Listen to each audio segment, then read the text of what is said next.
Okay, I think we are live. I don't see it. Usually it takes like... Okay. I believe we are live. Let's go. Okay. Yeah, Fantastic. I think we're live. So, I only see Josiah, Rindo, and John. What do you mean? Like, there's 3 of you. no, there should be all of us here. Okay, never mind. I think we should be good. Very good. Hello. Okay, Welcome, finally everybody. we got this shit sorted out. Oh my goodness. Fantastic. Alright, welcome to the first ever LongKang live stream. I don't know what the hell we're gonna call this thing yet, but we're gonna make it a good one. Can think of names for us if you wish. But today we'll be talking about toxic masculinity with a bunch of these fine gentlemen, which I have in front of me. So I will start by getting some of these guys to introduce themselves. I'm sure Dan Wong to my right and Jerry to my bottom right. No need to introduce already. You guys are part of the LongKangKitties. Let me start with Josiah and Deeban from the Lords of Lobang. Thank you very much, guys, for hopping on. Do you want to just briefly introduce yourself and your podcast? Yeah, thank you, John, for introducing, for setting this up, and also for bringing us boys onto your platform. I just want to introduce that I used to be Josiah from the Lobang Boys, but now today my name will be Josie because I am in the basement right now and getting a sex change because it's 2021 and gender, there's no gender, it doesn't exist, and I feel very challenged right now in this room because they're all guys, and we're going to talk about toxic masculinity. So I'm going to change my gender to female. Also one. And also maybe a little confused at the same time. But I hope at the end of this talk, I would, be certain. I'm gonna misgender the shit out of you. I don't give a fuck. You call me transphobia or what? I know where you live. I'm gonna find you. And I'm gonna shank you. Raisha can't save you anymore. All right. Good start, guys. Good start. Yeah. So this is toxic. This is whatever, bro. Right here. Whatever. Right now. All right. And Deepan. Right, my name is Deeban. I'm from the podcast Lords of Lobang, and I'll be performing Josiah's sex change right after this live stream. So Dan, if you want to join the queue, you let me know. Yes, sir. Please show me your accreditation as a doctor, sir. No, it's a basement job, as Josie said. Yeah, it's all based on trust. That's how we work. Yes. Yeah. Don't let Lim Tin get his hands on you. He's gonna make all sort of nonsense about Sika, even though you're from Singapore. Okay? Like also whatever fake search bullshit he's gonna lap it on you, bro. He don't care one. You dark skin only, he come after you, okay? Friendship, I'm doing it based on friendship. Yeah. I can't see a former brother suffer. No. Friendship price also, right? Charging him double. Yeah, that's why we have Patreon money, Patreon account to raise funds for my sex change. Okay. Yeah, and thank you to the mayor as well. Yes. Yeah, the mayor. Okay, speaking of the mayor, which is the Lords of Lobang nickname for our other guest, Rindo, from Living Up in Lion City. Thank you very much, Rindo, for joining in as well. Do you want to also introduce yourself? Yeah, thanks, John. So, hi, everyone. I am Rindo. I am the host of the podcast Living Up in Lion City. I post an episode possibly once every 6 months, and that's pretty much all I have to say about myself. So, thanks for having me, guys. Fantastic. So to celebrate the first inaugural episode, right? I have decided, because this is talking about toxic masculinity, I've decided to start the show with a bit of a parable. There's this story about this ancient Greek hero that we rarely heard of. His name is Bophades. So he was actually fighting also in Troy, together with Achilles. And just like Achilles, right, he's also said to be basically invincible except for a weak spot, which is in his groin, lah. And just like Achilles, the term Achilles heels came about. He also had a term. And it's both of these nuts. No. This is getting us off on the right track towards toxic masculinity. Okay. No one's getting off of that, man. I got you there, bros. got all. You all were hanging on to my every fucking word. You all were hoping for some nugget of wisdom. None of that shit. Tonight we're gonna keep it. I feel a little bit offended because you talk about nuts and I'm about to lose mine. So, yeah, it's. I'm a fucking drawing a line in the I'm a sand. fucking transphobe. What the fuck do you want? Okay. Rosie, as a young lady now, can you rate John's joke on a scale of 1 to 10? Like, how attractive is that? I'm on the way to become a lady, so I'm like in between. But I'll give that maybe a 3.5 to 4. Quite generous. That's not out of what? Out of 5, is it? Yeah, out of 10, out of 100. Oh, out of 10, yeah. Ah, I will fuck give you it lah. away, but John. Get back into the touched my fucking basement. Grow some of these nuts, you fucking prick. Yeah. Okay, so also right off the bat, okay, I'm gonna try and keep everything light and try and keep everything humorous and funny. Alright, nothing too serious. None of that purity poo bullshit like we had at the beginning of the year when we released our last episode of Toxic Masculinity. So the idea, right, is that I will function more as a moderator. I will let you guys have the floor. I'll try and hone in on certain points if you guys raise up some issues or whatever. Of course, but as moderator, I also need to make my bias known. I am an opponent of toxic masculinity. I don't really think it exists, but that doesn't matter in this particular discussion. We are trying to bridge the gap. Okay, we're not trying to have a debate. We're not debate bros. We are not trying to have arguments. Let's just have a discussion and have fun doing so. So maybe to start off, right, who here is proponent of toxic masculinity? That means you believe in it and you think that it's real. Maybe you can raise. Okay, so we have Dan and we have Rindo. Okay, great. And okay, Jerry. So maybe I start with Rindo. I already know roughly Dan's position. Most of us know. Maybe with Rindo, right, you can start off by kind of telling us what you think toxic masculinity is. Maybe you can just vaguely define it or broadly define it, and we'll see how that shapes up. Yeah. Thanks, John. So I think toxic masculinity obviously is a complex, complicated, and contentious topic. But I guess in my opinion, I feel that toxic masculinity is more about an incorrect application of what people think masculine ideals are. So what happens is that there are certain masculine ideals which is generally considered traditional male stereotypes, if you will. And what happens is that when people start to misapply it in situations, it gives rise to certain behaviors that are problematic. And I think that's what toxic masculinity is. I'm not saying that masculine ideals are inherently bad. I just say that when you incorrectly apply it, it does cause certain social issues that needs to be critically analyzed. So that's probably my take. Okay. Dan and Jerry, you guys roughly more or less agree with his assessment? Anything you want to add? Yes. And I feel somewhat emasculated by Rindo's very eloquent answer. I'm like, I was about to say, Yalla! Wow, I can't do this, man. I'm defeated. So Rindo was being a toxic male towards you, is it? Was that the case? Yeah. I apologize. Okay. Jerry, anything you want to add? It exists, and we all need a little bit of it. Oh, okay. Oh, interesting. Yeah. Interesting take. I'll get back to you on that shortly. Okay. And then for our new lady of the group and for Deepan, I didn't see you guys raise your hand just now, so I'm assuming that you guys are more or less opponents of toxic masculinity or the idea of it. Do either of you guys want to just briefly? For me, I think the definition of toxic masculinity, or TM for short, is it just being a dick, I guess. I think it's just a rephrasing or rebranding of "don't be a dick." Of what a man when someone is being a dick, that's being toxic. So I think I don't know. I find that it has become it's like a buzzword now that is being talked about among people our age, or in the current social climate, whatever you want to call it. So I kind of just I don't want to jump on the whole thing start talking about toxic masculinity when I already know that it was really existed before that. Yeah, sorry. The clippers are coming quite near my penis. I'm struggling to speak right now. But yeah, I pass it on to Deevan. Yeah. Okay, thanks.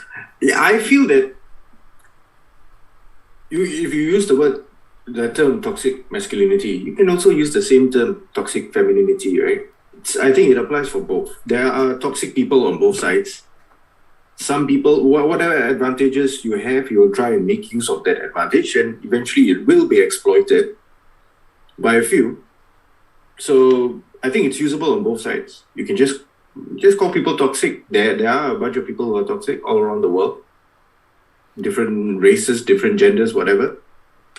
So I think just to call men toxic, it's a little bit dishonest. Okay, I'm going to fulfill my role as a moderator. Yeah. Okay, so Deepa, I need to kind of hone in a little bit on the points that you made, Josiah as well, which is that, okay, so I don't think anybody here specifically is saying that men are toxic inherently.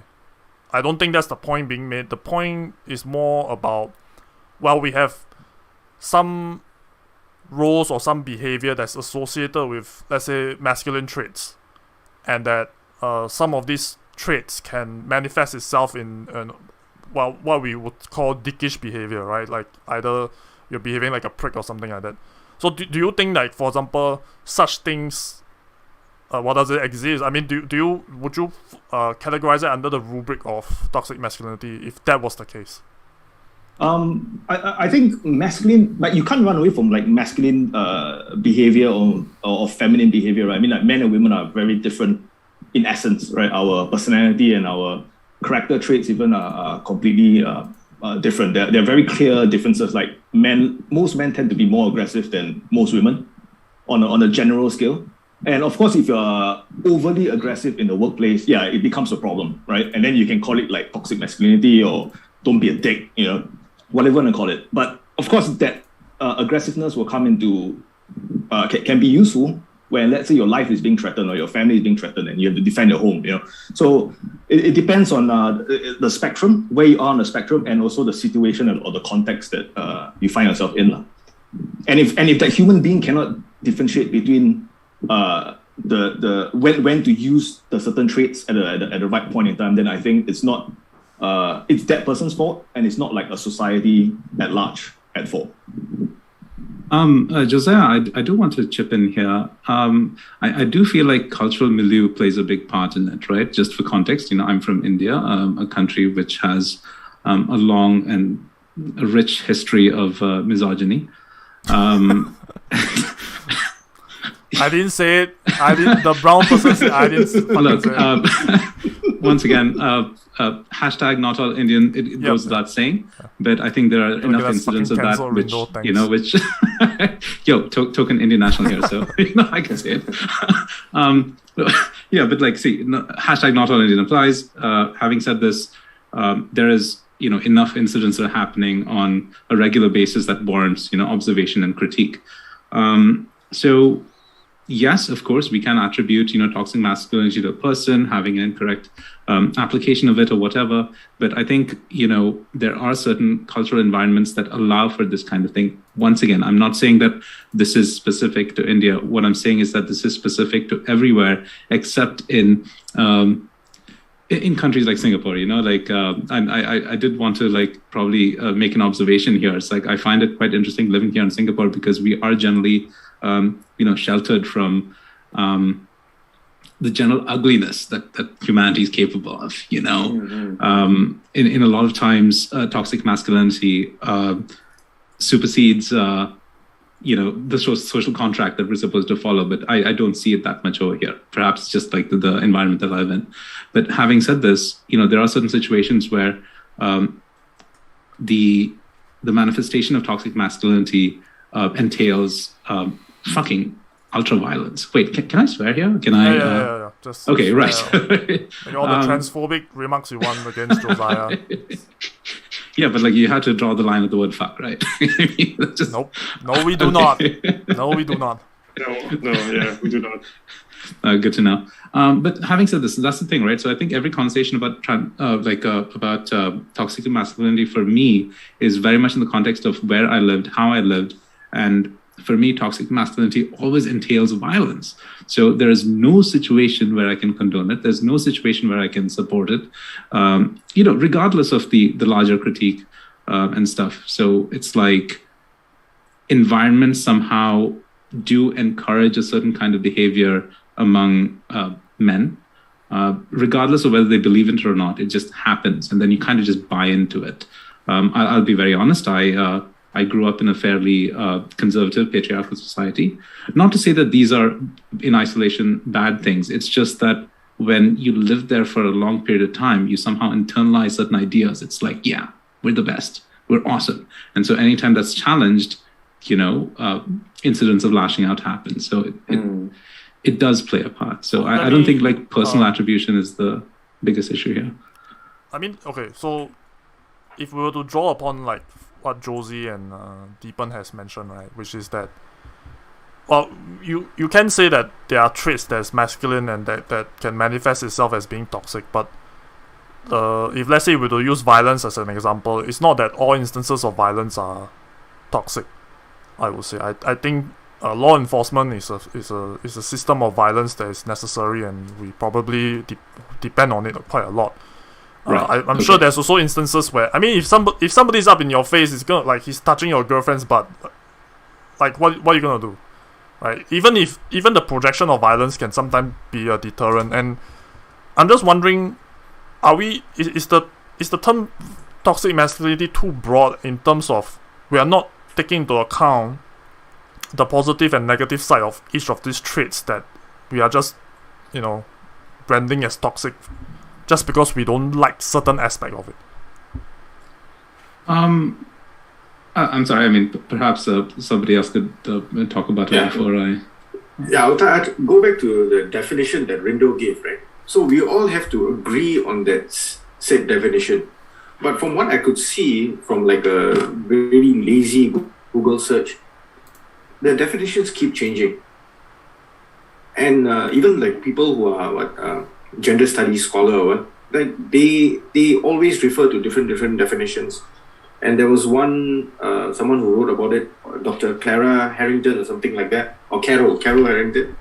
She identified like when did this come up from. It was like in the early 90s from some gender scholar or some academic who was writing about gender studies, and she said that it has just been made into some whole industry where it's vilifying men,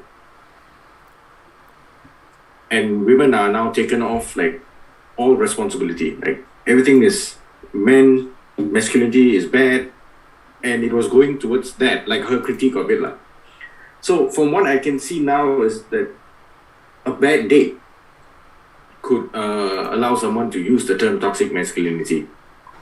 If someone is not chivalrous enough for that person, you can just use the term, or this person is race with toxic masculinity. I think the term is too muddled. It's not strictly defined, or maybe it can never be strictly defined. Because there was one, I think Jordan Peterson had this discussion in Netherlands in front of a university crowd, and a girl stood up and actually asked him about what is the antidote to toxic masculinity, and he asked her define it first, and they could not define it. So it's really hard to work with one strict definition of it. And from what I can see, it is like what Josie said, right? Like being a dick.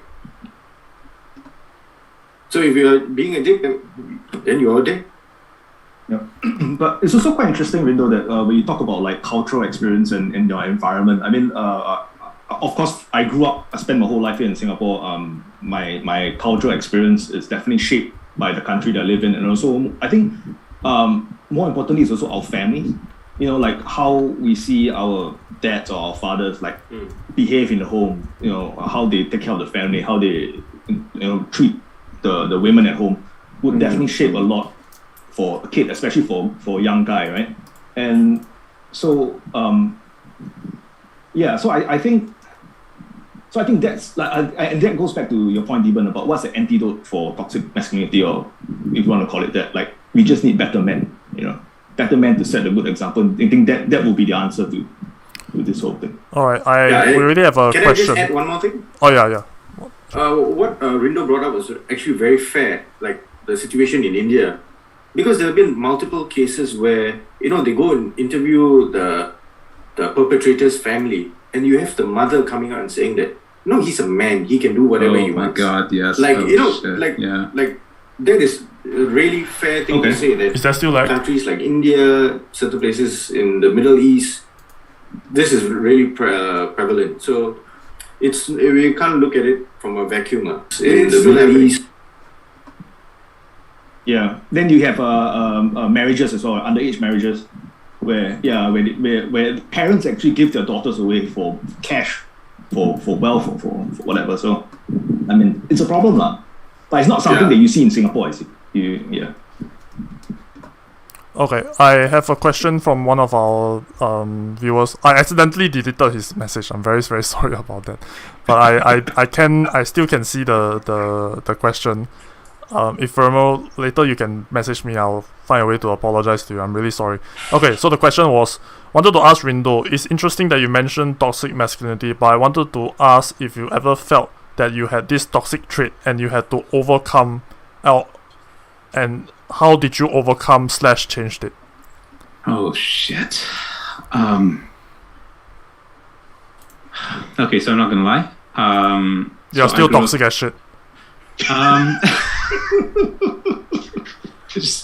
Oh gosh. So just for context, I grew up in India between the late 90s and all of the 2000s.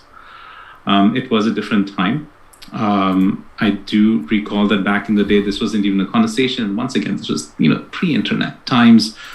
Growing up, the primacy of man, the primacy of a man was always there, even among family. It was like, so I grew up with my grandma telling me that you're a man, you're supposed to do this.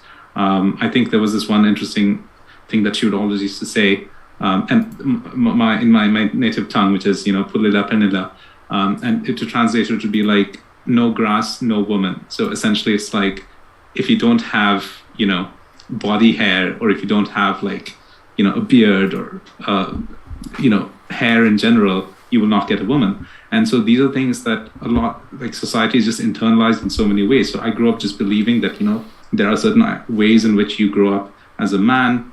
And those are just like certain surface level masculine ideals. To go back to the question about toxic behaviors, I will be honest in saying that there are certain things that I've done which I'm super ashamed of in retrospect. Back in the day, it was almost considered normalized. I'm not going to blame this on the environment that I lived in or the society that I grew up in. I will say that I've done some shitty things. Slut shaming was one of them, and I think it was, in retrospect, a lot of why I did it was because I was shamed into I was trying to reach out to a girl and she rejected me, and because my friends were watching and making fun of me, I could not accept it, and therefore I lashed out at her and essentially slut shamed her. It is something that I'm super shameful of, and I will be honest, it took me a long while to figure out that this was bad behavior. Because back in the day, it was just like, if a woman rejects you, you keep pursuing and you keep insisting and stuff. And that was kind of the environment that I grew up in. Rindo, but it should be the other way around, right? Rindo, she rejected you because she was conservative. If she was a slut, she would say yes to you. I mean, you got your terms wrong there. The blame is wholly on you, Rindo. I thought you got this, Rindo. What happened? Oh man, I feel bad for laughing. No. Okay, but do you have I mean, in terms of the mechanism for overcoming it, what do you think would be maybe like a first step? I think the internet helped. It really did. The internet? No. So once again, you also have to understand that this was like, the late 90s, early 2000s. It was a time when we weren't exposed to a lot of ideas that would have been positive to, our mindset and with respect to certain things. I think over time you just learn, and of course, having female friends really helps. But I will say that, even though you have female friends doesn't necessarily mean that, you can empathize with them. And it goes back to what I said about the cultural milieu that we live in. In a place like Singapore, for example, when somebody does something shitty to your female friend, she will talk about it, she will, push back, and she will say stuff, and then you understand, and of course, you're suitably contrite. But in a society like where I grew up in, and I'm not saying this about India in general, but I'm saying this about I grew up in rural India, and it's a certain kind of place. So in those situations, it's really hard for women to speak out about this, for fear of various things. I'm not just talking about violence, but social ostracization as probably the kindest thing that would happen. So in those situations, they don't talk about it. So I think if you were to grow up in a conservative village in rural India, I guess having more female friends would be a start, but that doesn't mean anything really. I do realize that things have changed. It feels like it should be more like moving towards understanding rather than just having female friends for the sake of female friends. Well, so having female friends is kind of the path to understanding, right? Like, if you were to... you could be having female friends for the purpose of trying to bang them. God knows that all of us have tried. Don't even fucking pretend, any of you assholes. Okay, don't even fucking... we've all been teenagers, John. So, maybe Dan Wong as well. Let me also get your perspective on this. Like, let's say, so I know for a fact, right, that Dan Wong is a purely toxic male. He's punching back his back. Yeah, what steps are you taking, Dan Wong, to try and overcome your toxicity? He's a punching bag. I'm very loaded. Is there a girl inside the bag? Yeah. She's tied up, and she's been there, and I've deprived her of food and water for 3 days. He just gets frustrated and pow, pow, pow. I agree with Rindo that our female friends check us out. So you kind of need, this is like a double-edged sword, right? So if you truly have friends, like female friends who care for you and who aren't out there to take advantage of you, you can trust them, or who are friends who are close enough with you in such a way that you know that they are concerned for your well-being and you trust them. Then I don't mind it if like my wife or my close female friends can help to sound off when I do things that are inappropriate. Because sometimes I again, just like everybody else here, I don't want to give the responsibility and take say that because of what I was taught in the past, therefore I'm like that. I am willing to take responsibility for the shit that I do also. So I listen to the girls in my life whom I trust. If I cross a line, I trust them to tell me, and not because they're out to take advantage of me, but because they're out to better me as a person. Oh man, this sounds kind of gay. Maybe I should say something. See, it's toxic masculinity. Why should I think that?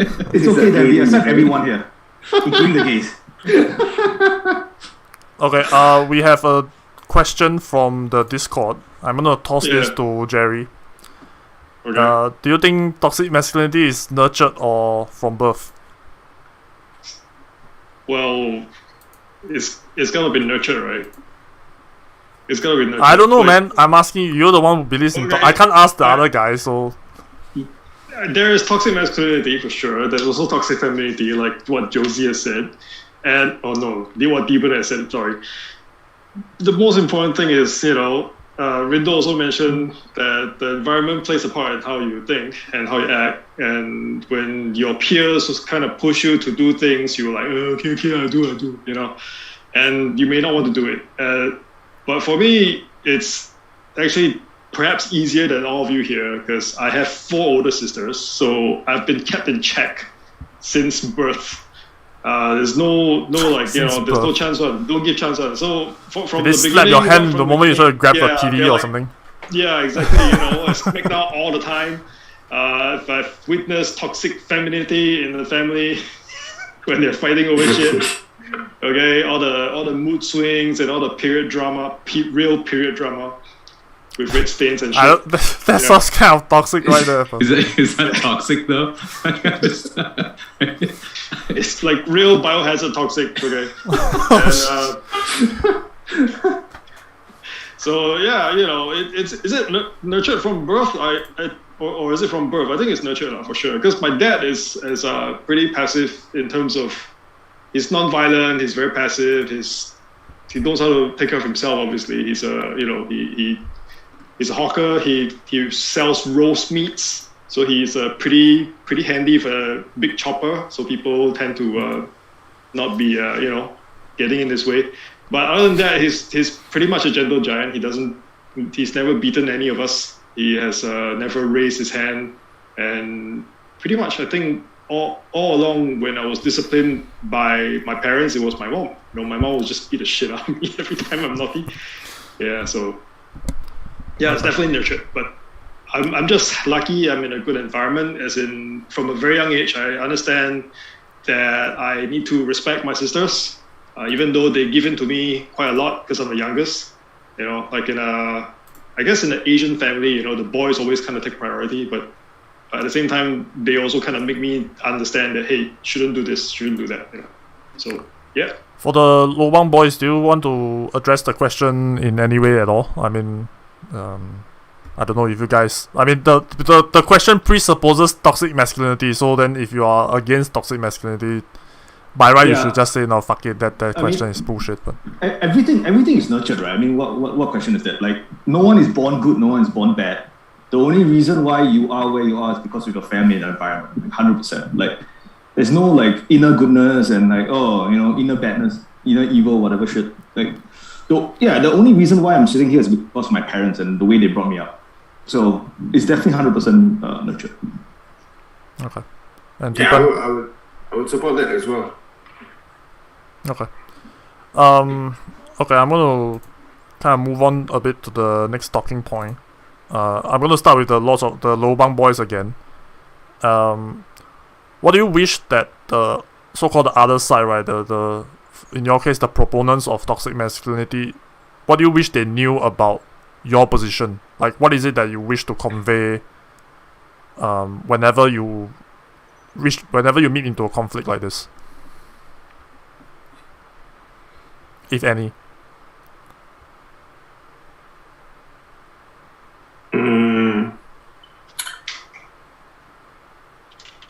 I think like having discussions like this would help, but I don't know how many people who are set in their ways would actually discuss it. So rather than maybe having arguments. Maybe let me put it another way. What would it take for them to convince you that toxic masculinity is a real thing?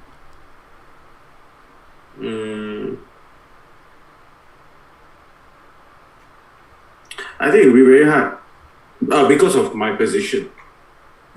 That I don't think that like being toxic it's only because of one like a set of traits that belongs to one gender. As I said in the beginning, it could happen on both sides. So I mean, then it comes down to like your choice, what choice you are making in life, right? If you want to exhibit these tendencies and behave like a dick or a cunt, then you have chosen to do that. So would it be fair to say that if let's say they can bring forward, or let's say they take note that okay, there is toxic femininity, let's just kind of get past that. Would that be sufficient? Like there's a yin and yang balance. Would that be okay with you? Or are you disagreeing with the entire premise to begin with? Like I think that's like kind of the. Yeah, I know. I'm disagreeing that there's only one. And from what I can see in the overwhelming set of literature that's out there, it's usually addressing one and not the other. Yep. Even basically you're saying everyone can be toxic. It's not just men and males and... Exactly. Yeah. Okay. Yeah. And to attribute it to masculine traits, I think it's like certain masculine traits have actually built the world that we are living in now. Oh man, Rindo, you're about to bust. Okay, but I'll get back to you, Rindo. Just hold first, okay? Just relax first, okay? I will get back to you. Okay, Josie, anything you want to? For the question. Holding a piece, yeah. I mean, all of us, most of us Chinese have to thank our Lord and Savior Genghis Khan, right, for giving us the ability to enjoy the land that we're living in because of his. Is that warring, real though? Is that like I feel like that's kind of like an urban myth at this point, right? Like, did Genghis Khan really fuck the world into existence? I'm just like, do we have definitive proof of this? I think it definitely has been exaggerated to a major point now. But I think he did have like hundreds of kids or something. documented kids like from different different villages that he go to, and then he took slaves and concubines. So he did have like a lot of kids. Yeah, but I would wager that would be the case for any campaign of conquest, right? Like pillaging and for the lack of a better word, just ravaging women was kind of but I think about part and parcel of warfare, right? So is it just Genghis Khan, or was he just the most famous rapist? I think it would be like really interesting if someone can actually go like pour through the historical records and disprove this Genghis Khan rape machine theory. No, but isn't his empire the biggest? Widest. The widest, right? Yeah. But it's like, stories do have this way of kind of, being Flanderized. It's like a generational game of telephone, right? In the first year of his conquest, they're like, oh, Genghis Khan like pillaged 3 villages, and then the next year it's like pillaged 30 villages, and then over a century it's like pillaged 3,000 villages, and and I feel like a lot of historical anecdotes tend to take that certain almost larger than life style, if you will, right? So, I mean, it's fun to talk about it. I mean, I'm glad to know that, Josiah, you are the descendant of Genghis Khan. So I'm not going to take it away from you. yeah, certainly, right? Like after a certain period of time, where do we draw the line between a dictator and like a conqueror, or warrior, or someone that we can say like, look at this guy's like leadership skills that he managed to lead a whole army to cross like 10 mountains, in a period of a week.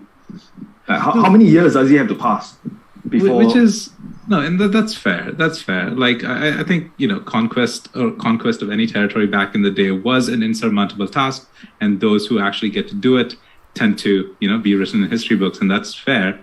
But so the most important question I'm asking is, how many years from now will Hitler be considered a good leader?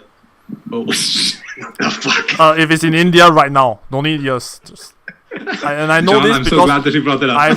I know this, right? I'm so happy that I have this knowledge because of Rindo. Rindo is the one who made me aware that basically in India, like Hitler is plastered. I mean, I wouldn't say everywhere, but significant. There's a significantly more Hitler signages, posters, shop front names, ice cream, clothing line, whatever, barbers, than anywhere else in the world. So, but we have to not forget that Hitler didn't rise to power in a vacuum. Like there are institutions in place. Okay, guys. We're not here to talk about Hitler or Genghis Khan. But I do want to very quickly address this just for the folks over here to just provide some context. 30 seconds is all it'll take. Okay, go. So in India, we don't learn about the atrocities that Hitler committed. It was more about his strong leadership that was kind of lionized in our history and how we learned about this. It was very much a consequence of how we see weak leadership in a country, and we're like, we need a strong leader, and therefore at the time Hitler was seen as like the strong leader, and therefore we don't see of him as the person being a war criminal as such. We just see him as a person who is a strong person who just led the country to victory and freedom or whatever. Obviously inaccurate, obviously a very bastardized retelling of history, but that's just how it is. And pre-internet, Hitler was used in a lot of shop fronts because it signified that this guy was a strong person who didn't give no fucks about anything. So that was kind of how we use the word Hitler. In fact, in schools, we talked about a teacher who was strict but purposeful as Hitler, unironically ignoring the historical context and baggage. So, end of story. Sorry, John, back to you. Yeah, and the quickest way to change the narrative is to bring in JP Morgan, Goldman Sachs, Merrill Lynch, all the big banks shut your into mouth, India. Shut your mouth, you fucking Nazi. Okay? No more out of you. God damn it. I mean, it's the first live stream, Josiah. Do you really want to sabotage it? No, it's never going to be a LongKang live stream again. Fucking they need to know a bit about the banking and finance world in order to draw the dots. So this is I'm teaching the audience something. Look, I'm just saying, right? You lost your job, not my fucking fault. I already told you to shut your mouth. Plausible deniability. Or I disavow. Okay. God damn it. Okay, please, guys, let me just toss the question back to so-called the proponents of toxic masculinity. Like, what is it that you wish? Okay, so I'm going to answer the question on behalf of the other guys as well. functionally, my stance is that toxic masculinity has been warped to a point where it's really more like a wordplay more than anything else. They have come up with some scientific metrics to so quote unquote measure toxic masculinity which is not supposed to be, but it's kind of been co-opted to be as such. And the traits that are being mentioned are things like, for example, primacy of work, winning, self-reliance, stoicism or / emotional control. All these things are not inherently bad by itself. Of course, there's the bad ones, which is, for example, violence, dominance over women, so on and so forth, right? So my problem with the whole toxic masculinity narrative, which the two boys already more or less pointed out, is that it's not so much that I don't think toxic masculinity doesn't exist. It's more like the framing of it seems to be an attack on men, and there's no good measure other than the indexes that I just mentioned. There's no other than that, right, which doesn't measure toxic masculinity by itself. There's no good scientific measure to say that, okay, look, this is a problem and we need to take care of it. It just seems like it's all lumped together, and violence is bad, but if let's say you're in trouble, your first person you're going to call is the police, which is the state's monopoly on violence, right? And you want the biggest, baddest guy on your side in any altercation. So it's not that violence is bad, it's just that violence is bad against you. And I think that's like a main problem, right, which is people are not really thinking about the implications of exactly what they're talking about. So if let's say somebody were to try and convince me, or what I wish the other side to know is that the term is too airy-fairy to be of any use. It's being tossed around by people who are completely ignorant of the studies and the history and the etymology of it, and I just think that it's just being used willy-nilly now to the point where it's meaningless. So okay, going back to you guys, the so-called the proponents of toxic masculinity, what is it that you wish for us to know about your so-called either beliefs or your position? Maybe Rindo or Dan, Jerry, if you wanna... Do you guys want to? Oh yeah, I can go first. Yeah, go ahead. Yeah. My position is basically on the fence again. Because I said it exists, but we all need a little bit of it, right? So, for most of us, we have the experience of going through national service.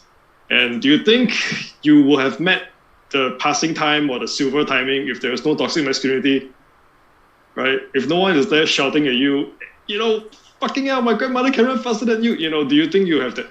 I'm going to run faster. It happens because the toxicity in those kind of situations actually do push you along a little bit. But of course, like what you guys have said, too much of it is actually obviously very bad. And too much of it seeping into every single damn thing you do is obviously very bad. But in certain situations where you need that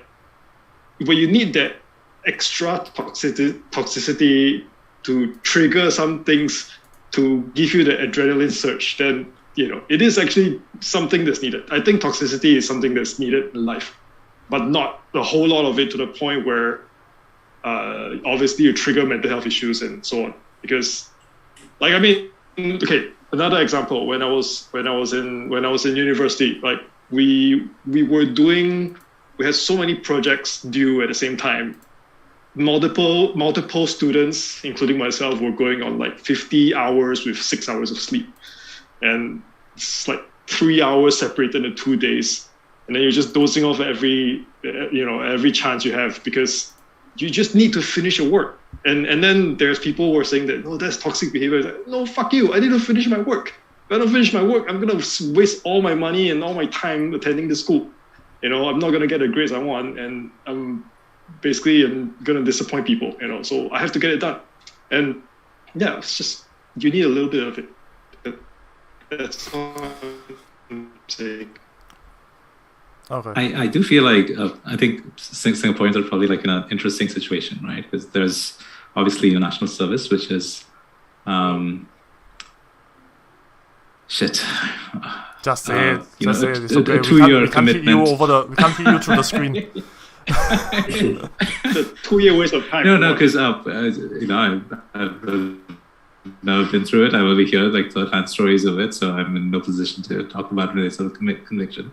But a lot of my friends talk about this too, right? Like it's 2 years is an awesome commitment, so that does seem like a big part in terms of how we view duty to society, and that's unfortunately inextricably linked with gender, especially over here, which is kind of interesting though, right? Because like I think in most countries where they have conscription and national service, it is there's both genders, there's both male and female.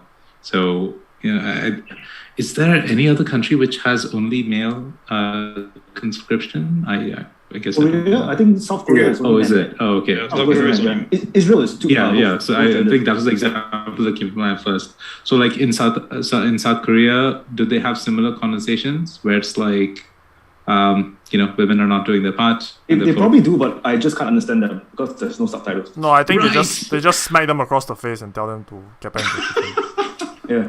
Oh my God. By the way, the South Koreans are ranked like pretty high on like some masculinity index as well. They're like one of the highest in Southeast Asia. Yeah, and Japan also, I would say, like I Korea think and Japan is the highest, if I'm not in Southeast Asia, and then I think not in Southeast Asia, in Asia, and Korea is like a close second or third.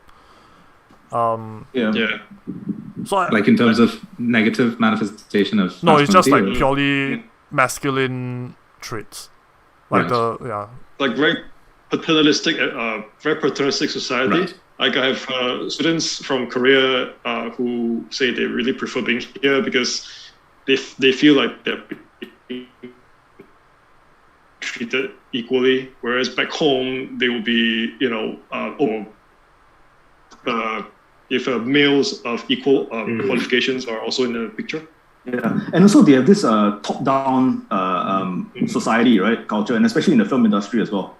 A couple of cases where people have died on the job, or being overworked to the point of like having a heart attack on that shit. Because whatever your boss tells you, you do it. You don't say no, or you can you can't answer back to someone who's on either a higher position or a man in a higher power. That's similar in Japan as well, right? Yeah, Japan. Yeah. Yeah. let's put it this way, for the Korean ladies to take a smoke break, right, they need to face the wall. Oh, They really? need to face the wall to smoke. Right. Are you Squat down joking? and face the wall, or just face the wall standing up? No, like they have, Squat down, that one in China. if they want That one in China. to, if they want to have a smoke break, they need to face the wall to smoke. Yeah, Right. which is like really weird, right? I mean, if you know anything It about depends on smokers, Yeah. they Is hate it, do facing they, the do they walls. rank them according to looks? So if you're below a 5 and 5 out of 10, you have to face the wall. If you're above a 5, you can face the street. Then you better fucking face the wall now, Josie. All right. Yes, Josiah, there's a guy like You don't waiting out face the there, wall, you waiting face the women as floor, they go okay? to You're have a just smoke, lying on and the they're like, ground. oh, you down here, you down Wait for there. the procedure to be over. Wait for the procedure to be over. Okay. Exactly. So- No Then you one rank wants him. no one wants to see bandages on your face, right? Wait until it's done, it's healed, then face the road so that Okay. You motherfuckers People, talking about conquerors and fucking Genghis Khan dick. So there's a question from Ephemeral Freedom again. He asks, or he or she, I'm not sure, but they ask, do you think that toxic masculinity could drive conquerors / dictators? for 100%. Yeah, 100%. man. That's to the ultimate extreme, really, Yeah. So I think there's a good exception here. I think it was the Sri Lankan Prime Minister in the early 2000s. I forget her name, but she was someone who was seen as a strong woman, and she kind of bulldozed her way into government and became a leader who was revered and feared. So I don't think that dictatorial or authoritarian stances are necessarily the prime domain of the men. I think it depends on the situation, depends on the strength of personality. I think in India, I think there was a prime minister who was female, Indira Gandhi. It was in the 60s and 70s, if I'm not wrong. And she was widely considered, for the lack of a better word, a bitch. But I think it's also because of what people considered what a woman is supposed to be at the time. So yes, there are instances of strong female figures who have kind of become a definitive leader, so to speak. So I don't believe it's necessarily Wait, is it because they're about toxic masculinity. males? I do feel like because their environment, they did have to adopt certain traits, essentially being a dick. But I would rather attribute it to them having to, realize that this is the environment they live in and they try to just make the most of it, versus that being inherently. So it's just what you prefer, lah. You just feel. No. So I know there's a better sense. No, I once again, I wish I read about this more. Me, Actually, honestly speaking, because things that can I? happen. So, yeah. Yeah, sorry, Jerry, go on. Can I ask? Sorry, I'm sorry to interrupt. Can I ask you guys all a question? Like, is toxic masculinity strictly a male thing, or rather, can we put masculinity and femininity as traits that both genders or any of the in-between genders have? It's not something that is exclusively to males and exclusive to females, right? Okay, it's something that you can be.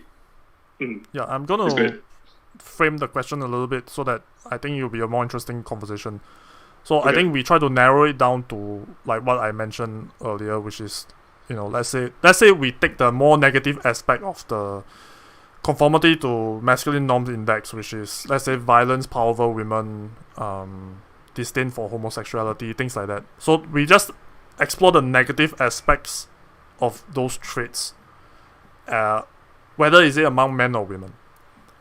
So then I think if we were to answer Jerry's question, I think that would be, rather than to say, like, for example, we project some really weird thing onto women and then just say that, like, women can be dicks too. I think that's a bit too much of a projection, and I think it like goes outside the scope of the conversation. So for Jerry's question is like, can women be toxic males as well, or can women exhibit toxic masculinity traits? Dan Wong, you haven't spoken in a while. Do you want to take on this question? Can women take on masculine traits? Toxic masculine traits. Toxic. Yeah. The more this conversation goes on, the more I hesitate to agree with people, and the more I want to join Jerry on the fence. I think Jerry, even when you have so much fucking things to say at the start of the year. Okay, never mind. Please continue. Yeah. Even as Jerry was talking about how toxic masculinity or the more so-called negative traits of masculinity are able to help you to overcome obstacles, then I start thinking like, then it's not toxic. If you coming back towards your instructor, showing defiance and telling your instructor that I can do this, regardless of what you say, isn't it a positive thing? So I think maybe, like I said, we kind of narrow it down to things like, for example, the dominance, like violence over women, disdain for homosexuality, like those, like let's not broaden the topic too much to encompass so-called a positive aspect, because I think we all can agree, but if we were to just purely distill it down to the negative, and we broadly categorize that as a toxic masculine trait, then the question is, can women also be toxic males? Yeah, absolutely. Yeah, because everything that you just said, right? Violence against women. I mean, women can be violent against men. Maybe not physically, because men are usually physically stronger than women, but women can blackmail, emotional blackmail, can gaslight, can do all this kind of shit. That I think most of us here will probably be like, yeah, I know that one girl in the past who's done some crazy shit. So yeah, I mean, of course, like I agree. Like women can display toxic masculinity traits as well. I've actually seen women inflict violence on other women, like physical violence. I don't know, man. Like you guys make women out to be like they are not. I mean, yes, generally a lot of women are perhaps less aggressive, less violent. But I've seen the violent ones with my own eyes. I've seen the vicious. No, they're fucking vicious. I agree. Yeah, no, but women to men. I'm talking about women to men, not women to other women. I'm talking about women to men. Yeah. I think the number one, women don't like other women. True. Like when I was in uni, right, my group of friends, where they're like a mixed group, right, where there are some women and some men. Usually the first people to slut shame another girl would be the girl in the group. You walk into a club, oh my god, oh look at that girl. the guy will be like, yeah, I want to fuck that girl. The girl will be like, oh, what a slut. Are your standards so low? Like, So there are so many instances where women exhibit those traits. You know what my wife called makeup? Makeup is not makeup to make themselves look good. Makeup is war paint. Because whenever you step out of the house in makeup, you go to war. And it's against other women. Very deep, very philosophical. And those short skirts, right? Those short skirts like in Braveheart.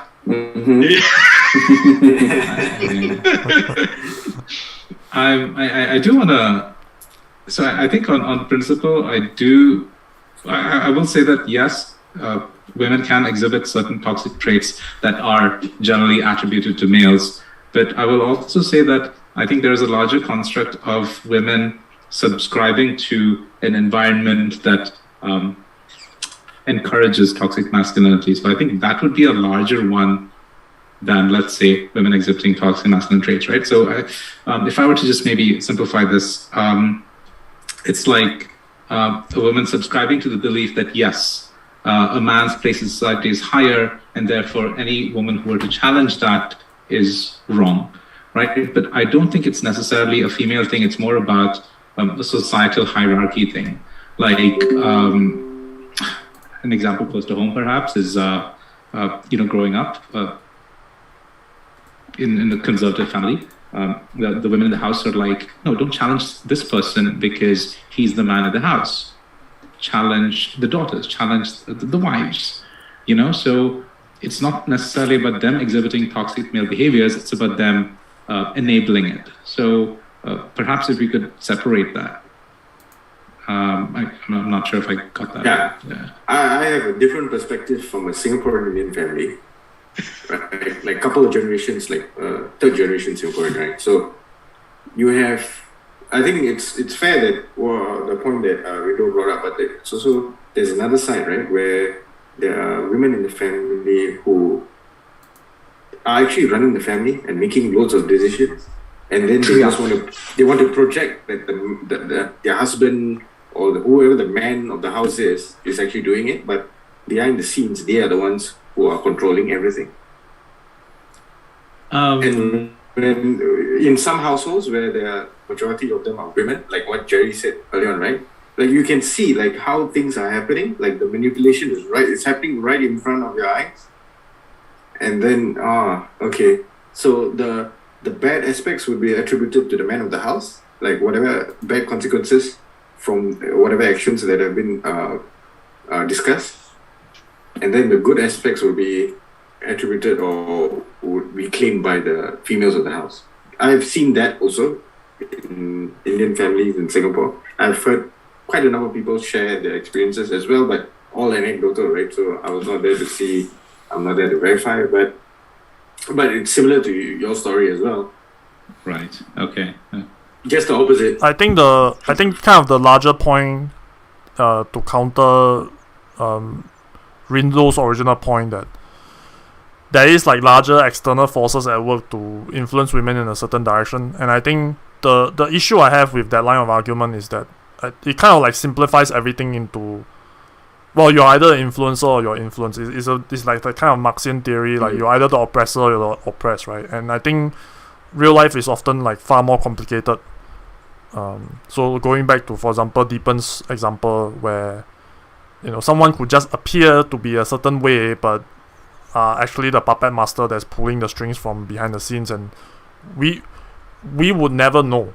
And I think that kind of like, and it ties back as well to the prime ministers and the leaders of nations that you were talking about, where like these women, they maybe they pretend to be a certain way, but then end up they are like basically political machines at the end of the day. So I guess the wider point becomes like, how do we even differentiate? How do we tell? And that's where my contention for the term toxic masculinity comes from. I just don't see it as a sufficient enough term. It's neither precise enough, nor is it all encompassing enough for us to describe society in a meaningful way. So I guess that's I'm not sure where I'm going with it, but Rindo, do you have a rebuttal? Do you have something that you want to add? Well, no, I do agree with you on principle, John. I think the word toxic masculinity has kind of become a pop culture word. Yeah. And as with every word that permeates into popular culture, it is spread around. It is used without context. It is flanderized. It's kind of become a joke of itself, so to speak. So the thing is that I trip and I fall and I say, oh, toxic masculinity. So, but I wouldn't say it's just about toxic masculinity. It's any word that becomes popular, right? So I think there is a larger conversation to be had about giving certain words the gravitas that it requires. It's never going to happen, right? I think back in the day, certain words like the word of the hour, privilege, for example, it had a certain meaning, it had a certain very specific application of it. It's now just become this catch-all for everything, right?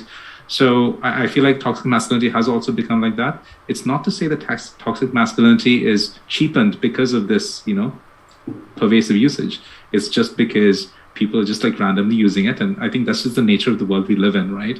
Words will be amplified. It's not a question of if, it's a question of when. So all 6 of us right now could make up a word right now. 7 months down the line, it will be shared, it will be spread, it will be bastardized, and there's nothing we can do about it. That's the inherent mutability of language. So, should we argue with the points about is toxic masculinity being used in the correct manner? I don't think that's a good argument to make, because 6 months down the line, it's going to be misappropriated. So I think we can just talk about toxic masculinity that applies to us personally versus trying to comment on a larger thing that's going to happen further down the line. Yeah. So let me ask Josie then, as the... Can I vote Rindo for governor of Singapore? Mayor to governor. I mean, look, if you let foreigners govern the country, sure. You just have to join NS, serve 2 years, and then shit. You'll be then don't fucking do it, Rindo. Just don't fucking do it. And then we'll take you in. That's wasting time. Just take that 2 years and do something else more meaningful, like chopping your nuts off. Chopping these nuts off. Okay, Josie, so do you agree with Rindo's kind of the terminology of toxic masculinity has evolved, but the core essence of it has remained the same? Do you think that is the case? Yeah, it becomes more like a branding thing, for people on Facebook. Well, I mean, not really. People like Twitter. People have a certain agenda that they want to push, and then they are making this into a catchphrase.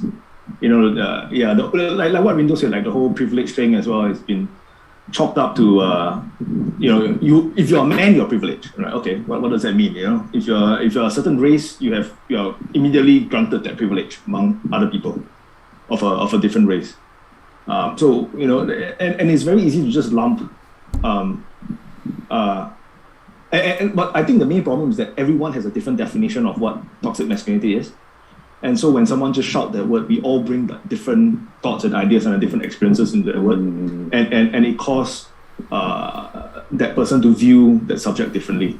So there's no one way to clearly define, which is what Deeban also talked about. Yeah. So yeah, I agree. Okay. And then do you think that the what do you think the term, right, has it evolved for you personally from, let's say, when we talked about it last year when we recorded the episode, the Lost episode, and how you see it now? Do you see it as an evolution, or do you think it's more or less the same?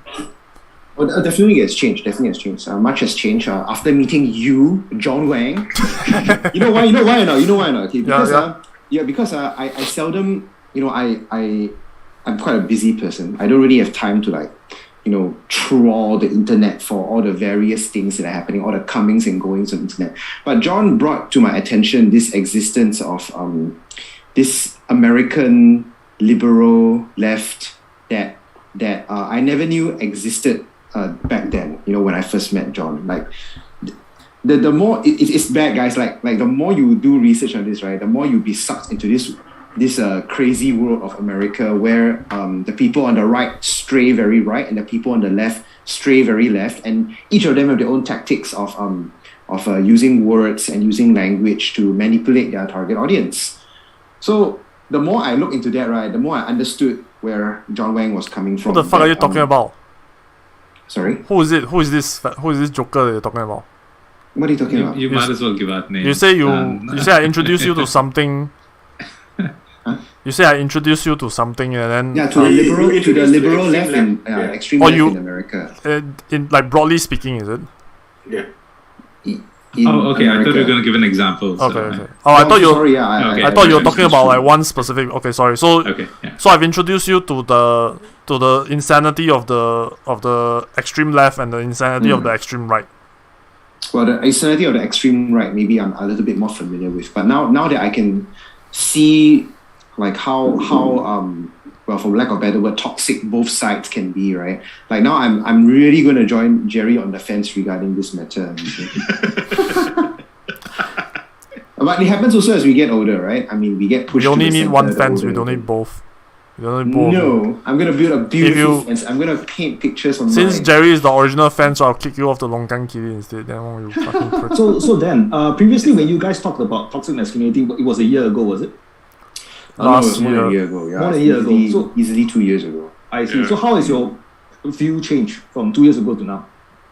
I think previously when I was more firmed up of my beliefs, I had I was under the naive impression that toxic masculinity or even masculinity could be defined, in a more concrete fashion. That a lot of people would think that masculinity means this, and that I was just more firm in my belief. But I think as time went by, my grasp of the word slipped, right? And I think it's, if I cannot define masculinity, especially without the lens of femininity, if it's undefinable, then I try not to engage people in such arguments, because I don't even know where I stand on this. But I think that's more like would you say that that's more like a cultural thing rather than a specific so-called... Okay, I think maybe I take one step back. I think masculinity is more or less biological. I think our brains are just hardwired in a certain way. I think the culture that you live in kind of reinforces certain aspects of it, and you value some aspects more than other aspects. But generally speaking, I think, if you're born disagreeable, you're born disagreeable. So someone like me, for example, raised by a single mom, and my mom tried to bring me up as a feminist all her life, but end up is I just cannot engage with that ideology, and I turned out to be the most toxic male ever on the face of the planet. And Yeah, but it also could be that the fact that she tried to raise you as a feminist caused you to go the other I don't way, think right? So there's a nurture aspect of that as well. I mean, if that's the nurture aspect, then it will be an anti-nurture aspect of it, right? So if I mean, your I don't know external if- forces lah. I don't know if, let's say, the so-called anti-nurture aspect of it, I think it's just more or less an inherent in me. Like when I read certain literature, it kind of I resonate with it more than others. Like certain things, you can kind of look at it or talk about it, and you kind of feel it in your bones. You don't really need to. You can talk about it in broad general terms, and like everybody in the room understands if they're all on the same wavelength, for example. And I kind of like feel it that way. Now, in terms of like how toxic masculinity comes about, I'm not so sure that the cultural aspect of it is the important portion, as in how different society will shape men in kind of like different ways, right? They will put certain they'll prioritize certain values over the other, but even then, right, when we look at different culture and how the men within different culture behaves, there are kind of like very strong underlying presence within all of them. So there's a propensity for violence, for example, the need to dominate women, things like this. So all these are like more or less encapsulated within so-called toxic masculinity without the need for the cultural aspect of it, since it's quite universal, right? I think we can there's no real study to back this up, but we can more or less agree that there's something within us. Maybe it's the testosterone. Maybe it's our fucking enlarged adrenal glands and whatever that somehow pushes us in this direction. So I think, like, would you say that even without all these cultural aspects of it, right, that we will still have quote unquote toxic masculinity? Can I answer Yeah, first? go ahead. Yeah. So I think yes. I think there is a certain behavioral aspect to it, and I dare say it's not just like restricted to humans, right? These are behaviors, and there's certain chemical makeup that we've inherited from interspecial ancestors, from way back in the day when we were primates and stuff. So yes, there are certain attributes that over millions of years have somehow made it seem like certain genders have like certain roles to play and stuff like that. But I will still take the principled notion that we are living in a world where a lot of those evolutionary pressures that created these behaviors are no longer present, and our responses to them are no longer necessary. I'm not so sure that that's precisely the case. I don't think our need for violence have diminished. I think it has increased. Of course, there are other things, for example, like dominating women. Like, we can't just tell women to get back in the kitchen anymore, and that's a very sad thing. I can't get my wife to make me a sandwich or anything. But okay, if somebody comes out and touch her ass, I'm gonna beat that motherfucker down. I don't care if there's 5 of them. Yeah. The violence doesn't stop. So I will. Okay, so I'm so glad that you brought that up, John. And if I maybe just have a minute on the floor, I think a large part of manifestation of masculinity, especially in the modern context, is built around this, and I will completely agree with this. I do feel like once again, living in Singapore, we don't have that social pressure to do it. But if you were to grow up in, let's say, rural India, for example, the pressure to protect your family, and by extension, like all the women around you, is kind of part of your job description, so to speak. So by failing it, you're essentially seen as less than a man. So in a lot of ways, being protective of your family, defending your family, and lashing out are like real and present issues that men have to deal with. I'm not saying this is an intrinsically men thing. It's just that the society has deemed that this is what men are supposed to do. And perhaps I could give some background. So there was this post on the India on Reddit, and the India specific Reddit, where they talked about rape culture, and they started like asking around people about like why are women being raped and stuff like that. And the people that they were asking were like, because they were asking for it, because they were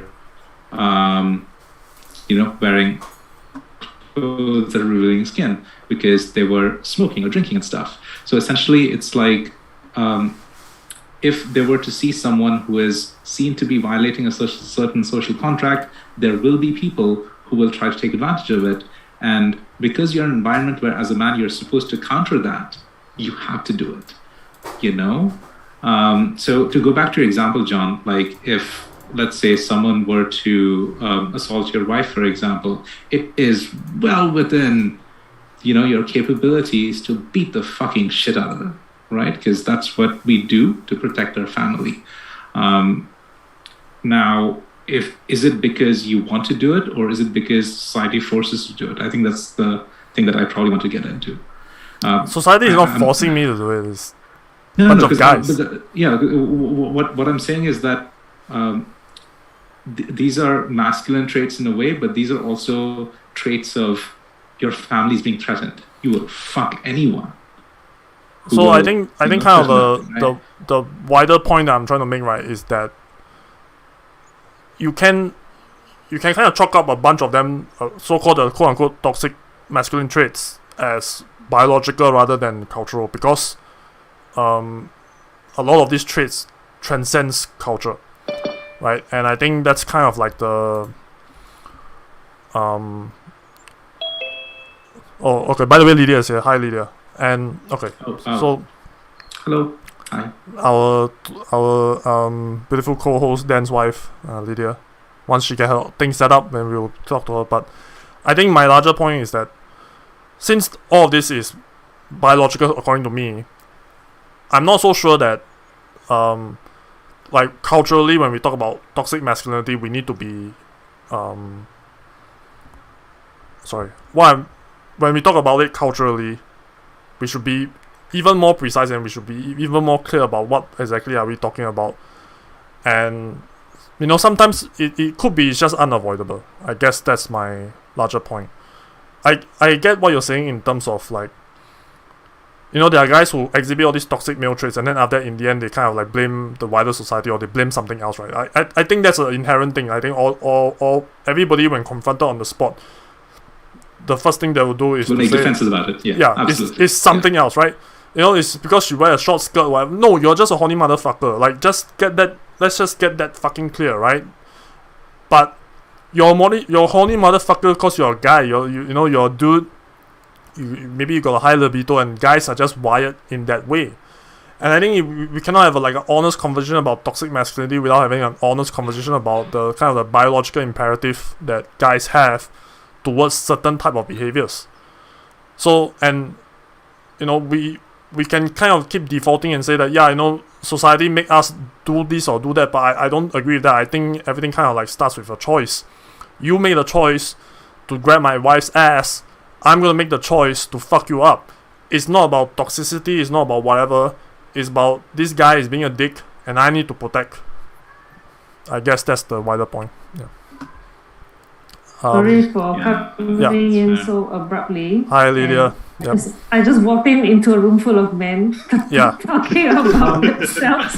I'm actually taking place of Angie, so she's sending me in her place. I see. Okay, then. Yeah, I used to be Josiah, now I'm Josie. Hi, Josie. Yeah, I'm transitioning. I see. Got it. Right now.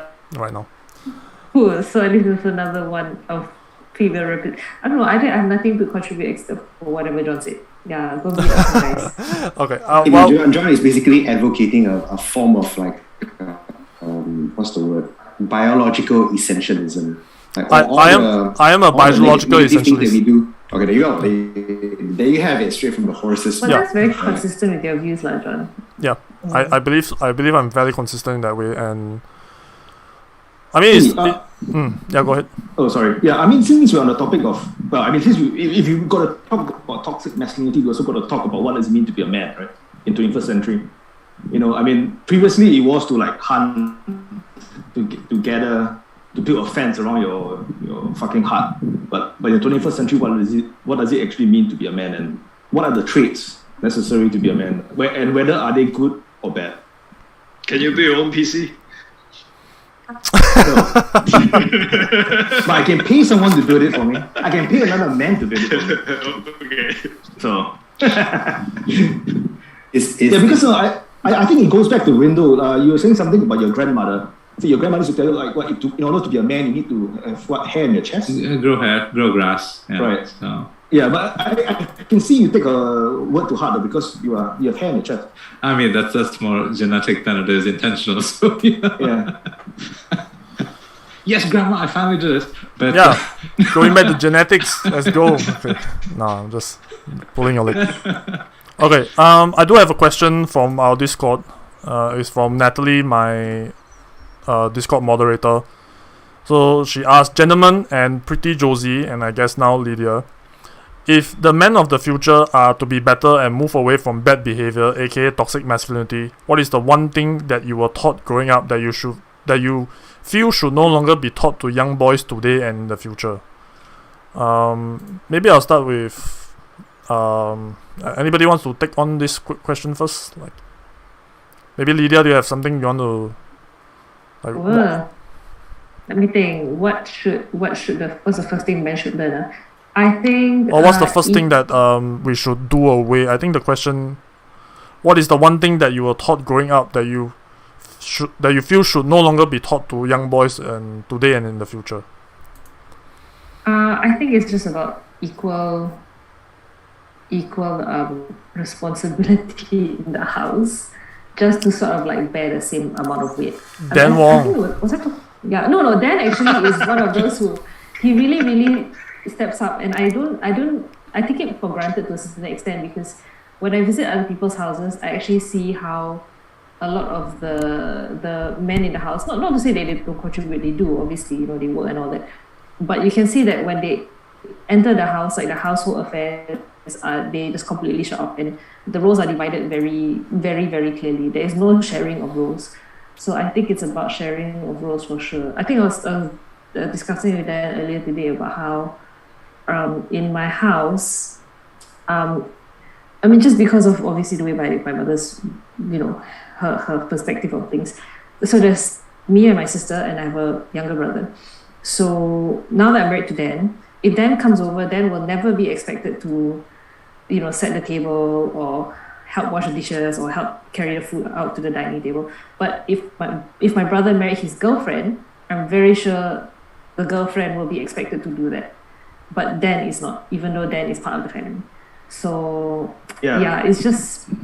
So I believe that if anything should change, it's sort of like the fact that no, all roles, whether it's sweeping, whether it's laundry, whether it's setting the table, should be equal. There should not be like, okay, you kitchen stuff, you bathroom stuff, you whatever. No, I think everyone should do everything. Yeah, that's what I feel lah. Yeah, I see that in my Punjabi side of the family as well. Like there's a very clear line. Not line lah, but the guys usually sit at the table and then like wait to be served by the women of the household. Right. And it's not a conscious thing of my mother, I feel like, because she's fairly, liberal and westernized. But I think she just automatically will feel uncomfortable if the man is taking the dishes and setting the table. So, I don't think it's a deliberate like, oh, only women can do this. It's just something that's wired. So I think it's you need a deliberate kind of unwiring of that. Anyway, that's what I think that needs to be changed. But obviously, I come from a female perspective. The rest of you probably have a more male perspective on what you think you don't want to have. Okay. Anybody else want to tackle this question? Can I do one quickly? Yeah, go ahead. So when I was a young boy, I was taught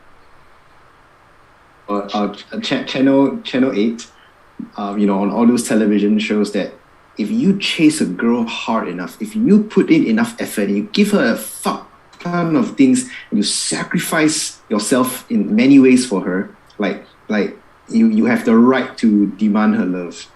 So I think that is something that kids should not learn, and I regret like watching all those fucking stupid TCS shows that give me the inkling of this idea. But they are not toxic male, they are simping. Yeah. I'm like number one simp, man. Wait, is simping a toxic male trait? Rindo, can you explain?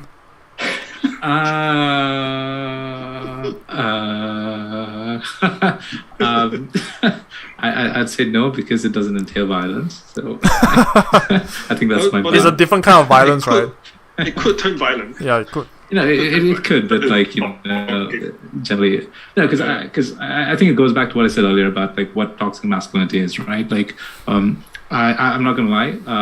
Every time I hear conversations about gender equity, or anytime I have conversations about toxic masculinity, I think I always look at it through the lens of, are people fucking dying? And I'm not saying this is just like an India specific thing, right? This happens all across the world.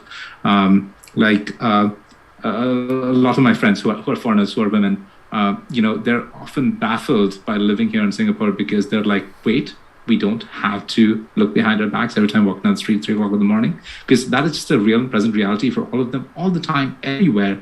And Singapore seems to be one of those, pleasant anomalies.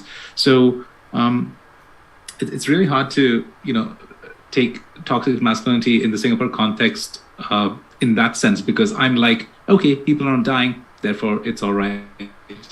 So I feel like simping is kind of like, not the best way to apply yourself, but nobody's dying, so you do you. Nobody's dying yet. But simping is not good for the men, but great for the women though, on the receiving end of men simping.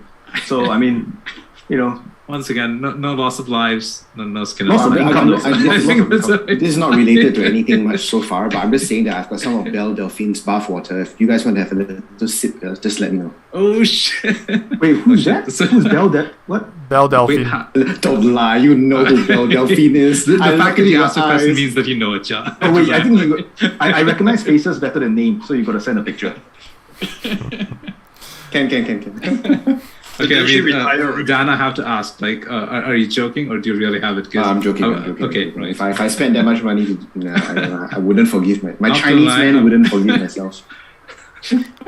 How about you, If you Deepan? gotta admit, if you want to admit the truth, you gotta wait till Lydia leaves the chat. That's true. Darling, I spent $50, not excluding shipping, to buy a girl's bath water. Would you be mad at me? No, I'll just pour it down the sink for you. Please do not do that. Okay. How about you, Deepan? Like, do you think there's something that you wish was not taught to you? Maybe it doesn't need to be toxic masculinity, can be like bad behavior or something like that, or should no longer be taught to young boys today. Actually, no. Everything good? Yeah, I think they should teach more responsibility, Yeah. like personal responsibility. Stop blaming shit on everything Yeah. else. Yeah. Rindo, I'm looking at you. Yeah. Okay, I'm looking at the Indian guys who's going out there raping women and blaming the skirts. Society. Yeah. That's Yeah, but for the rapes, right, you have to keep in mind, like, I think someone who studied criminology would be better suited to explain this, but usually for crime to happen, right, there has to be some form of, like the scenario must be present. So, okay, so I'll counter that, Deepan, in the sense that... No, like for example, Singapore. So Okay. as you mentioned, right, like, you have female friends who are from all over the world saying that, oh, we don't have to look at our backs when we're walking at night, right? There's a reason for that, right? So not all criminals are dumb. Some of them are very cerebral, right? They look out for a victim. They trace their path. How long do they take to walk from here to there? All these kind of things, right? So there are certain set of conditions that are perfect, or it is conducive for them or for the crime to happen. And in Singapore, you have such a small country. You have CCTV cameras everywhere. So that is a deterrent for the number to be low. Well, okay, you have to consider that as well. Yeah, so Deepan, like, If the opportunity is will- there, I'm pretty sure there are men out there who would commit, these crimes. No, so in Singapore as well. Not saying that doesn't happen, right? Like, I mean, look, it will happen regardless of, whether you have a society that follows the social contract or not. But I think we also have to understand that sometimes masculine urges, there are places where masculine urges supersedes social contracts. Like, thankfully, Singapore as a society is not one of those places where, yes, of course, you can have masculine urges, but you also have an interesting understanding of, social contracts, and therefore you try not to, go past that. Unfortunately, that is not the default. That is the exception. And you could look at any other country. I think I had this conversation, and this was maybe like 6 years ago or something. We always attribute elevated behavior to how a society is perceived to be elevated, right? But the reality is that you go to the most developed country in the world, and this shit still happens. So it's not necessarily about the development index. It's not necessarily about whether a society has evolved to a certain state of mind or whatever. It's about whether a society is willing to subscribe to a social contract, right? And this is probably one of the reasons, and once again, in a very superficial context, a lot of Asian countries tend to subscribe to. Therefore, we have a lot less violence over here than we would anywhere else. So I don't think that laws contribute to people not doing shit. People do shit regardless, right? I think there's an intrinsic sense of, hey, is this right or not? There is a sense of, do I want to follow the social contract or not? That defines whether somebody wants to violate a person, man or woman. I think that's like okay. So there's an interesting point here that we can kind of like focus in on. I think what Deepan is trying to say that there is, like, for you to commit a crime, the environment kind of needs to be there. Unless you're like completely fucking stupid and your IQ is like in the negative or whatever. So, in terms of, if you want to commit a crime in Singapore, there's like CCTVs everywhere, there's witnesses in a lot of places, like we're living in quite enclosed spaces, so the environment isn't ripe for crime. Whereas conversely, you look at other places, there's like dark streets, narrow alleys, no CCTV, kind of the conditions are more apt for it.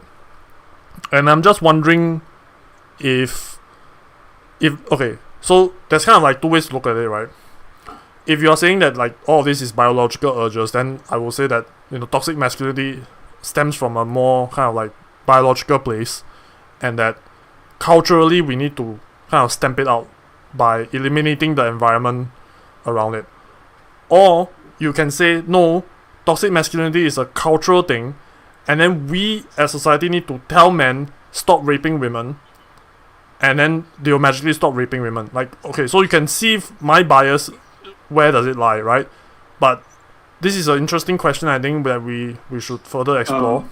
You can't tell someone to stop doing a crime because it's already a crime. So the person who wants to commit a crime has already set himself or herself to commit that crime. So there's no point in teaching people to don't rape. And there's another thing, like, for example, like Rindo has been using India as an example, right? There are a multitude of factors why I feel that these crimes are reoccurring again and again because people are getting away with it. So there are so many things like corruption. Oh, you're the same caste as me. Oh, you're someone imported. You're the son of some, like you're the son of someone, a minister or whatever, and then you get away with it. The cops are not interested in pursuing some certain cases, right? So there are a multitude of factors why it's prevalent. Maybe not just because of like masculine traits. So I think that is where maybe societal interference is there. Yeah. So I just want to say hashtag not all Indians, but being an Indian national myself, it is my God-given right to criticize my own country. So go right ahead. No. So Deepan, I absolutely agree with you. I think there are certain circumstantial incentives to get away with shit like this, and this happens, fair enough. But I think we also have to recognize that the idea that this is not okay is still a fairly recent thing, right?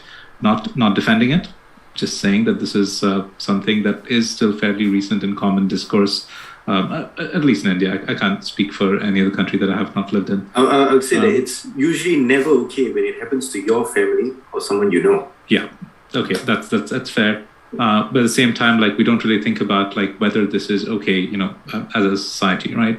I think it's only quite recently that we're seeing that yes, there is a larger issue of oppression. There is a larger issue of a loss of personal agency, which is something that feminist movements across the world have been fighting for on a baseline level, right? So and it's fairly new, right? I think a great example that we talked about a while ago was that a country like Switzerland only gave women the right to vote in the 1970s, and this is just like a generation or two ago. So the idea of agency is so new, for so many societies, for so many civilizations. And so I think we're just still trying to like grapple with it.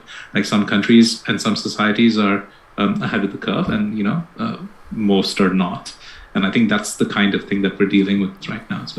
So do you think like we should focus more on the cultural aspect of it, which is to say that let's just tell men what to do, or should we focus more on kind of like limiting the environment? So we say that, okay, we understand you have these biological needs, but fuck you, we can't have you like just running around touching women as you like, and that we should deter this behavior by reshaping our environment.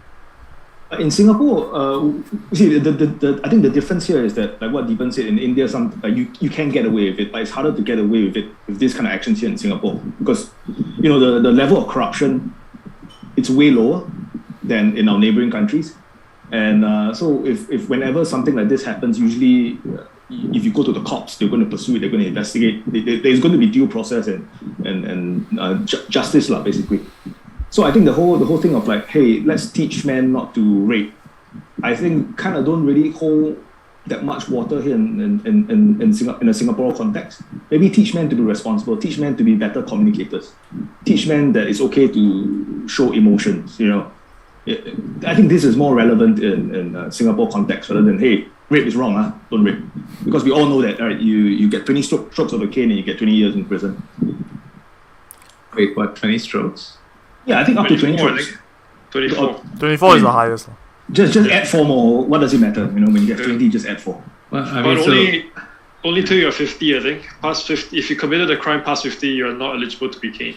Right. 50 or 55. So I've got 28 years more too. I've got to wait 20 years more. So for Lydia, maybe you also can help us out with this question. Being the female here, where I'm sure that there are times where you feel more vulnerable than others, and like, do you think there should be more societal pressure, or do you think that we should kind of like change the environment? The environment. Yeah. I mean, I just think it starts with the household, honestly. Mhm. That's really just where it starts. When it starts off in a household with boys and the way parents raise their kids, and honestly, it just starts with that, which obviously is a societal thing as well. Do you think like moms and dads tell their kids, hey, you should go out and molest women? No, I mean it's all the toxic shit, like, I don't know, saying things like pretty, right? Or say, for example, even when I was in kindergarten, like, just because like my classmate is a boy, and then they'll be like, your boyfriend, and I'll be like, I'm fucking 5 years old. What do you want from me? Like, I don't know. Let me think. Yeah, I don't know. Honestly, I just think it starts with the parents. I mean, Dan had a story once where you told me about how he was teaching drawing to a bunch of kids, and then I think one of the kids was like, I have to draw. The boy kid was like, I have to draw robots, and I can't draw ponies or something like that.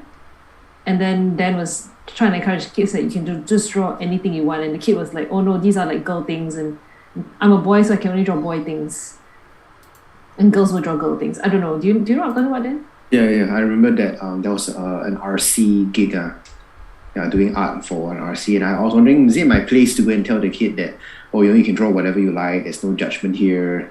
But anyway, that's besides the point. To answer, I mean, John, you've been asking a lot of either/or questions today. Give me the fence. Give me the new fence. Come on. It's definitely both. You obviously need to do both. On one hand, Lydia is right. You need to start with the family. You need to tell people what is right and what's wrong to reinforce these social contracts that Rindo was mentioning. Right? But on the other hand, fuck man, I don't trust people. I look into myself, into my own self, and I see so much potential for like wrongdoing. Like, I can see the pervert, I can see the rapist, I can see all the murderer, I can see it all inside me. Therefore, when I look at other people, I can see the same thing inside all of you, and I don't trust any of you. And don't project your shit onto me. I'm gonna project all I want. Man. I'm not a rapist or a molester. Really? You don't see inside yourself? No, of course not. Okay. So, in that case, good for you. But for me, because I see it in me, therefore I can't trust me.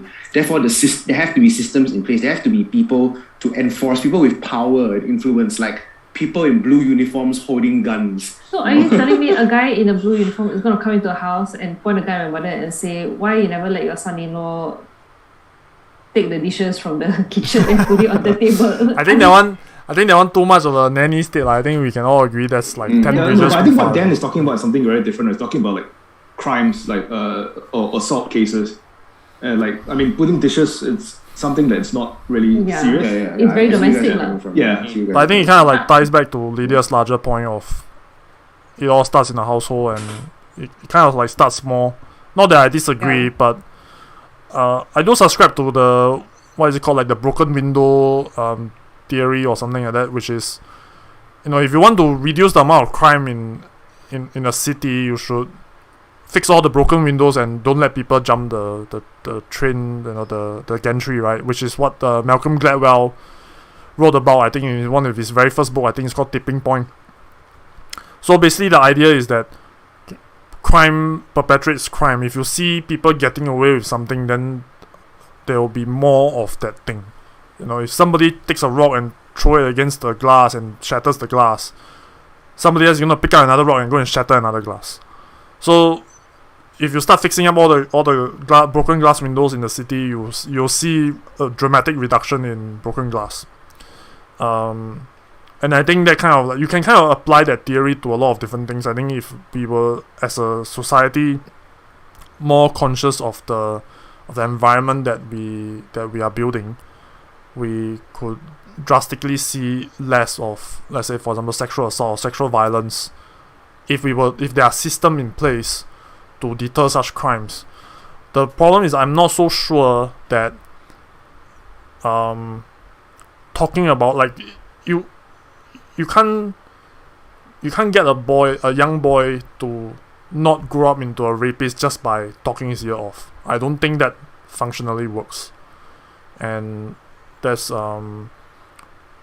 I think you kind of hope that he doesn't grow up to be a rapist by putting him on another path, and that the system doesn't allow him to do it, because there's no, it's like what Dan Wong says, like Dan Wong can be a rapist at any time. It's just that the system doesn't allow him to be a rapist. So it's not so much that, like, you put him disagree. I kind of disagree there. I feel like the constant finger pointing at Dan is kind of suggesting something. I think happens all the time. Don't worry. I'll be terrified if that is true for Dan, though. Even though I mean, he admitted it. I didn't fucking say anything. He just on air admitted it. So I will use that point forever for the rest of my life. I'm not saying I'm going to do it or what, but I just see the potential. I know. I fully understand what you're saying. I'm going to take it out of context every time because I have the clip that I can just clip out of context. And there's nothing you can do to stop it. The recording is right here, bro. Alright. Sorry, Rindo. You were to give room. Josiah was disagreeing. Sure. Yeah. No. I wait. What was the disagree? Oh no, I disagree that if you were to remove, like, let's say today, if you know, like the Purge, the film The Purge, like, one day, like, for 24 hours, if you just remove, like, there's no, like, you'll not be prosecuted, people will go around, start killing each other. I don't really think that's the case. Yeah, I think society will kind of neutral out. I think at first you see a spike within the first, like, when this kind of system implements itself, but after that it's going to kind of neutral out. Even within the show itself, most of the people aren't committing crimes. It's a very small minority of people going around, gunning other people down and so on and so forth. And honestly speaking, if you do the purge one time, then people are not going to be well defended. But if you do it 20 times, by the third time, people who are trying to do shit are gonna get shot in the face very, very quickly. I'm gonna be in full armor, wielding a Zweihander and just, like, chopping people in half. Yeah. Can I pose this to Josiah? This thought experiment, if you will. Okay. So I want sometimes I look into the darkness that's inside myself and ask myself, why am I not this terrible murderer / rapist, right? So I've come up with these reasons, right? And then you tell me whether you guys agree with me about these reasons. So, okay, so the first thing right here, why is Dan not a rapist? Okay, so the first reason, of course, on the topmost level, is that Dan has a fear of the law, right? There is, like you said, the system is in place that if you actually commit the crime, you will be punished for it, and the people who are carrying out the system have the power to enforce it on you.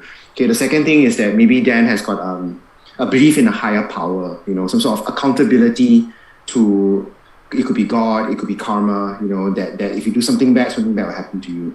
Okay, then there is this whole element of, Dan has got meaningful relationships with somebody, with other people, and he's in a society. So when relationships are taken into consideration, Dan doesn't want to jeopardize those relationships because they're important to him, therefore he doesn't do it. Then all the way at the bottommost level, if you call it a conscience, like, I empathize with other living beings, so therefore I don't do harm on people, that's why I don't want harm to come to me, that's why I don't harm other people. It's innate sense of justice. Okay, so these 5 or 6 traits, right? Okay, so Josiah, this is, if let's say your reasons were the same as mine, right? If you put yourself in a situation where you strip away all these 5 or 6 traits, let me just give an example. Or one day, there's the stuttering realization that God does not exist and this world has got no meaning. One day, the government collapses and there's no system to enforce anything. One day, you have lost all meaningful relationships and have no society standing and there's no society. One day, if I keep stripping all these away, deep down inside, right, in that post-apocalyptic world when you're wandering the streets with your spear, and then you see a woman, and then you are hungry, you're horny. What will you do? Is she the last woman alive? I don't know. I mean, this is just a hypothetical. Because if she's one in like many, then of course I'll have my pick lah. Who's the best, right? But if she's the only one, then I think I got to treat her right. Because then if not, she's going to run away. She's going to escape. She might cut off my balls when I'm sleeping. So I think I'm going to build like a relationship, like a kind of like a quid pro quo. So self-interest still prevails, okay. Yeah, self-interest still prevails, right? Because you don't want her to like stab you in the back. You see, like Dan Wong, his brain right is really just like, man, what kind of pussy meal am I having tonight? Well, actually, I want to commend you, Dan, because you literally described the Kohlberg developmental model to a T, which is so essentially it's like as we grow as humans, as we grow like as from an infant to a child, to as we grow to adults and all that, there are certain ideas of what social justice is. So essentially, a toddler will not do something because they fear a higher power, which is the parents. It's like, I shouldn't do this. I shouldn't steal a cookie because my mom will slap the shit out of me, right? So that's essentially a toddler's idea of justice. And then as you grow older, you're like, I shouldn't do this bad thing because it would hurt people around me, right? So that's the second level. And then afterwards, it's like, I shouldn't do this because this is a detriment to society at large, even though this probably doesn't affect people around you. So you kind of just described that model to a T. So it doesn't. I'm sure by pure dumb luck. Okay. That is great. That really was. I will answer your question, Dan, in that removing all of those aspects, right? Of course, you will, succumb to your baser needs, and I think that's just man, woman, undefined will do that regardless. But I think we don't live in that vacuum, right? So I think it's a bit disingenuous for us to, have an artificial construct where like, oh, removing all of this, what would you do? Because it's like no, that's what Demong does all the time. That's his magical moments. Yeah. He just wants to. Yeah, go ahead. Oh, sorry. Yeah, there's this pretty good documentary on Netflix that I watched a couple years ago. It's called Squid Games. I'm a Killer. So each episode actually focused on a person on death row in the States. I think Texas, Alabama, and the certain states in America where they have death row. And the documentary, each episode is an hour long, and it just goes like the background of this person sitting on death row and their family upbringing and how they got the crime, and it, not just from the perpetrator point of view, but also from the victim point of view. And one thing that's very clear in all the episodes is that they all come from like fucked up families. Like they're missing parents, their father is like a drug addict, or the mom's a prostitute. The father has been shot, is in gang, has been shot and young, and then the kid grows up like in a whorehouse, when he was 10, serving like customers for like prostitutes. So yeah. So I think like if you just change like one small aspect in each of our lives, I think we would, it's a butterfly effect, right? You wouldn't know exactly how, he's going to change. If my dad is not like a Christian minister, if it's a drunk, how different would I be now? I wouldn't be here probably. I would probably be alcoholic or. Your argument is just. Totally convinced me. You are who you are, despite your dad being a Christian minister. So let's think about that for a moment. Interesting. You got a point there. So how about this? The state shall enforce that anybody who wants to be a parent must first acquire a license, and then social workers will vet and see whether you are qualified to be a parent. Therefore, all families will not be fucked up families. Shall we? We have to match the windows as well. Huh? We have to match the windows as well. For cats, yes. No, but we have that. We have abortion, right? So abortion should never be made illegal because some parents should not have kids, and you should give women the right to abort because they know that they can't support a kid. You know what's interesting? I mean, this is veered off. This is not toxic masculinity anymore, but I think education is the best contraceptive. education is absolutely the best contraceptive. You let a woman figure out what she really wants to do with her life. Suddenly, none of them want children. They want to go and live their life, which is great. I mean, honestly, it's great. Oh, but actually, Jordan Peterson he has some very interesting points to note. Like women, this is from him. I'm paraphrasing from what he said, but in his years of study as a clinical psychologist, like he has spoken to many like high-flying, powerful women, CEOs of companies, whether it's banks, doctors, lawyers, and usually they reach a certain point where they realize that career isn't and finance isn't, or pursuing their career isn't that important. They want to start a family, and they have to give up more than men, because you have to go through labor, 9 months of labor, and then you have to step away from the job. So he's saying that. And also, I think this whole draws back to the whole thing of like, it's like not really toxic masculinity, but more of like privilege, right? Because he's answering the question of like male privilege. Like, why are there like so many male CEOs but so few women CEOs? And it doesn't come down to intelligence, or it doesn't come down to skill or ability. It comes down to time, because women don't have time, right? If they want to start a family, there's a biological clock. Yeah. So I think that's choice as well, right? Choice. Yeah. Sorry? And choice as well. They do have to sacrifice a lot more in order to gain those positions. Yeah. And men don't have to, right? I mean, the women go in labor and the men can continue to work. So, yeah, men don't have to sacrifice that much time. Except if you're doing national service for 2 years, so, Yeah, I mean, that's like Hey, actually, dude, there's this interesting question. Pregnancy here. So, Hey, speaking of national service, there's this interesting question. We're allowing women in NS reduce the amount of toxicity in the barracks. Lydia, do you want to serve? Yeah. No, I have this is very interesting. Okay, so I was filming a travel show with a male host who's a bit MCP lah. I mean, he's a great guy, but was very MCP lah. So there were 6 episodes. So the first 3 episodes he was filming it with it was a different director, so I wasn't the director. So that director was a male director, and they were about the same age. So, and then everyone else on the crew, all the soundman and the camera assistant, everybody, it was an all-male crew basically. So the host plus the crew and everybody, they were out on the travel show, and it was like a frat house basically. They were like hitting on girls, they were going after girls after shoot and all sorts of things. And then the second half, which is the last 3 shoots, which I did, so I was the only woman who came. And the moment I came there, and then the host just like, he's like, I mean, he's really cool, but and then he sees this hot girl, and he's like, hey, then he's like, Aya, Lydia, you here lah? Feels very weird lah. I cannot lah. I have to respect you lah. Then he sees another girl. Oh my god, Lydia, that girl so okay. Never mind, Lydia. I'll hold it. Then he's like, very different when there's one girl here. It's very, very different when there's one girl here. And I'm like, just do what you want. You only help the girl. Just help the girl. Don't care about me. Can you name and shame this fucking hypocrite? No lah, I won't lah. But actually, you look up my history, you'll find out. But I mean, we can find out fairly easily. Yeah, six episodes, one guy. Yeah, okay. Yeah, one guy. But no lah, he's a very, very nice guy, and he's fine lah. But it shows that when you're with other guys, you're like, you don't mind being uninhibited about your carnal emotions or whatever it is you call it, But the moment a girl is there and he has no interest in me, and I was engaged at the time and there was nothing going on between us, and even then also he's just like, I need to behave just because of women. But why though?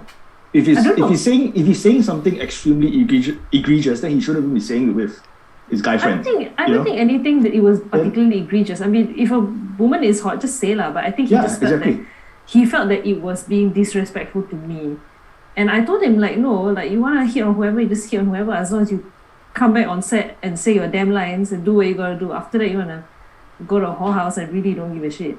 Yeah. But Lydia, if I may ask, is this like some sort of performative insurance, if you will? It's like, oh, because I told you about this, therefore I think I can like do some more.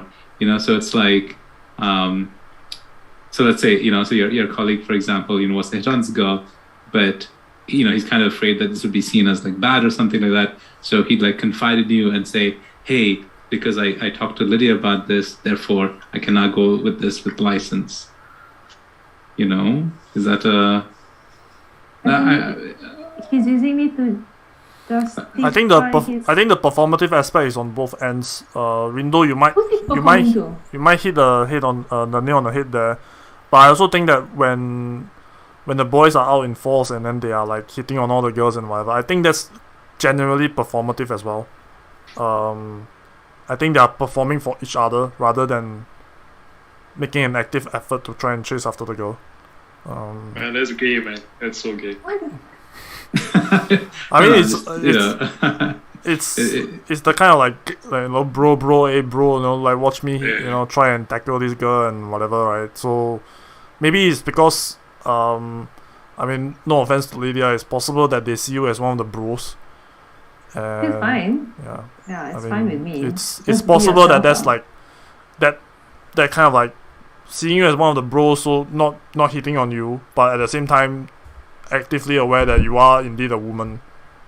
Which means then I'm not really a bro, which like kind of crimps their style, basically. So it's no, but and I think also like they might look at you like a casting board. Like whatever I say, if they look at it, oh, okay, she's okay with it, okay, then I think this is, you know, this can fly.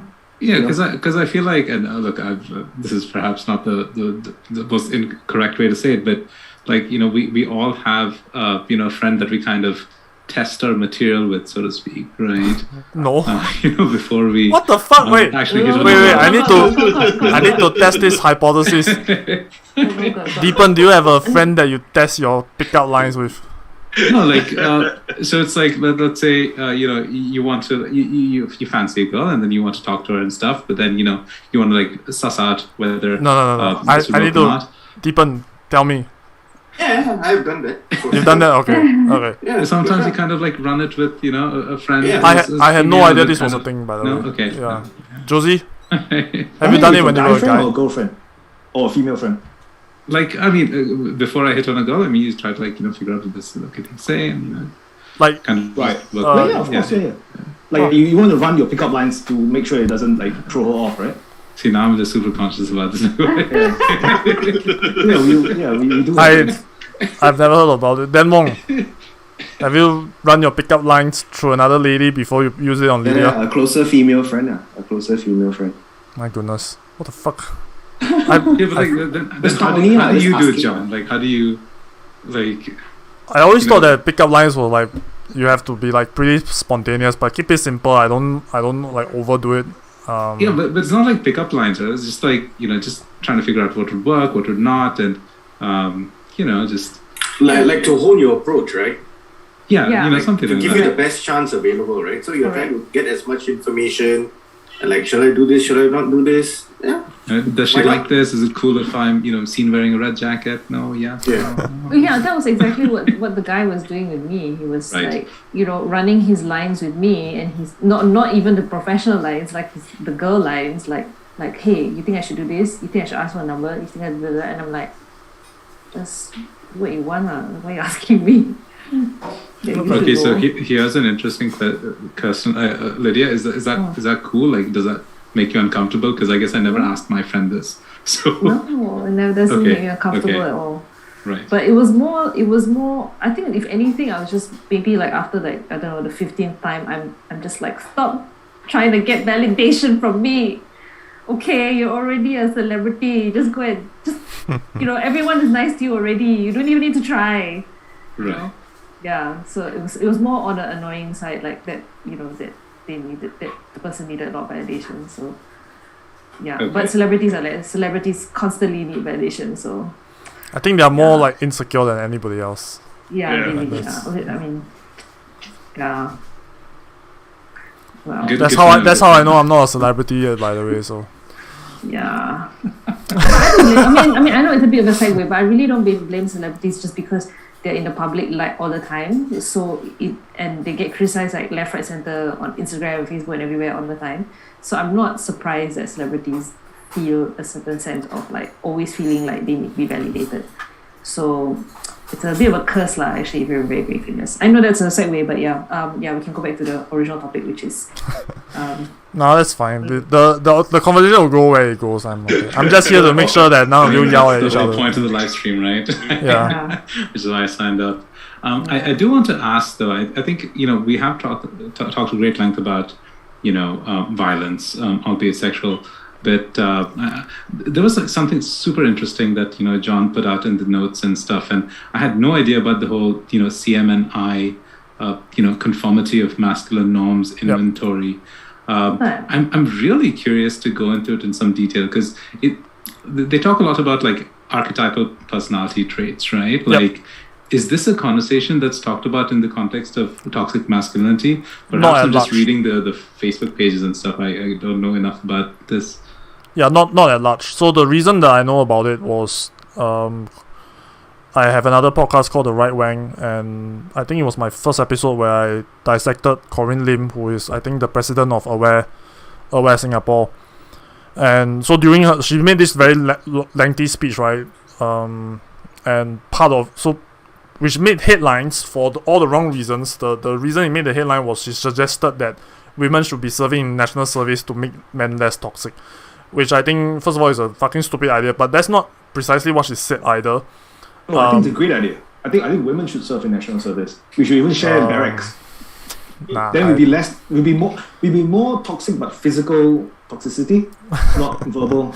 Okay, well, I'm not going to go into that, and I think it's a terrible fucking idea, but a few of the things that she brought up, right, when she kind of like talks about the larger point of toxic masculinity was the conformity to masculine norms index.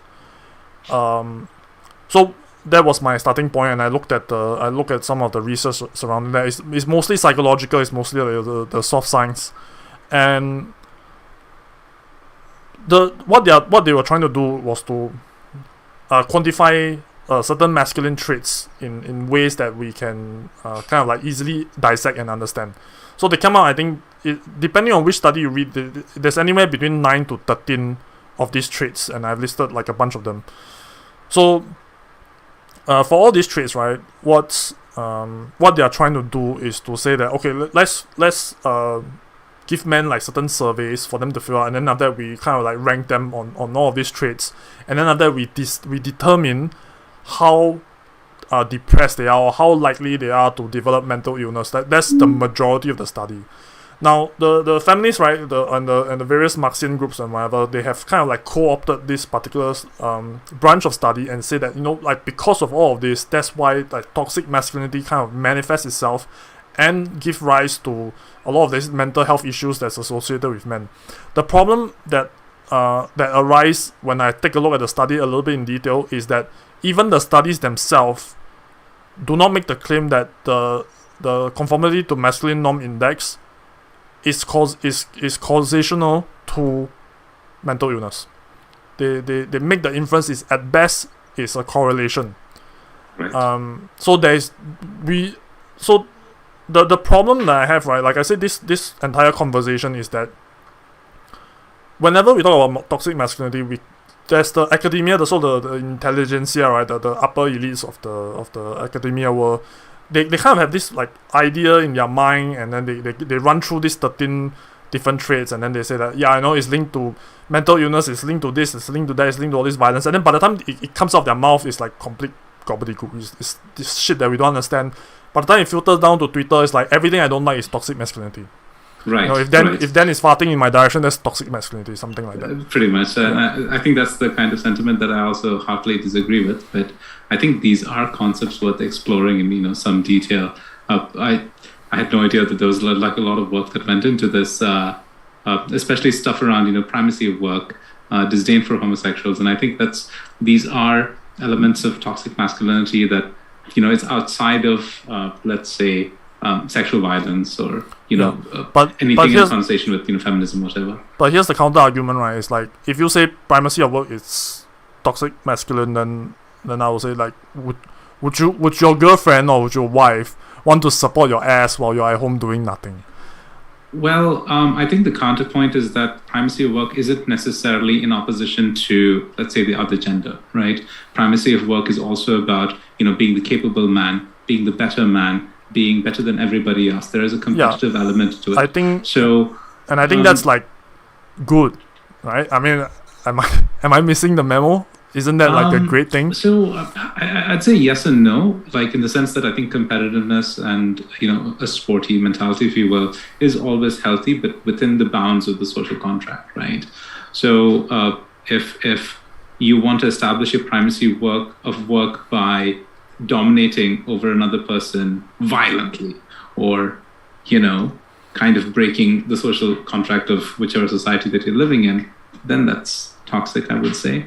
So I don't think primacy of work is necessarily like about a gender conversation. It's more about who's going to be the bigger man, who has the bigger dick, who's swinging it around, so to speak, right? I don't know, like I'm just talking my ass off here at this point. No, I mean, I get what you're trying to say, but I think all of that is functionally a good thing. I mean, it can be taken to extremes, no doubt, but I think everything can be taken to extremes. So it's kind of like, it's meaningless to talk about, this can be taken to extreme, because what couldn't, right? So I think if, let's say, we were just broadly speaking, I think, for example, things like primacy of work, pursuit of status, though all these are listed as the masculine norms, I think those are generally good things, and that I don't think people should be complaining about them. I'm more concerned with, like you said, the things that we universally can classify as negative, even when not taken to extreme. So even like things like violence, for example. Violence can be used for good. We need to enact justice. We need violence. That's without a doubt. But I think generally speaking, even if you were to just say, I just like Sean Connery, just slightly slap her across the face, that's still no good, right? Sean Connery said that, by the way, in the Playboy magazine interview. So He said that. I think we can universally say that even though that is not taken to the extreme, it's still bad.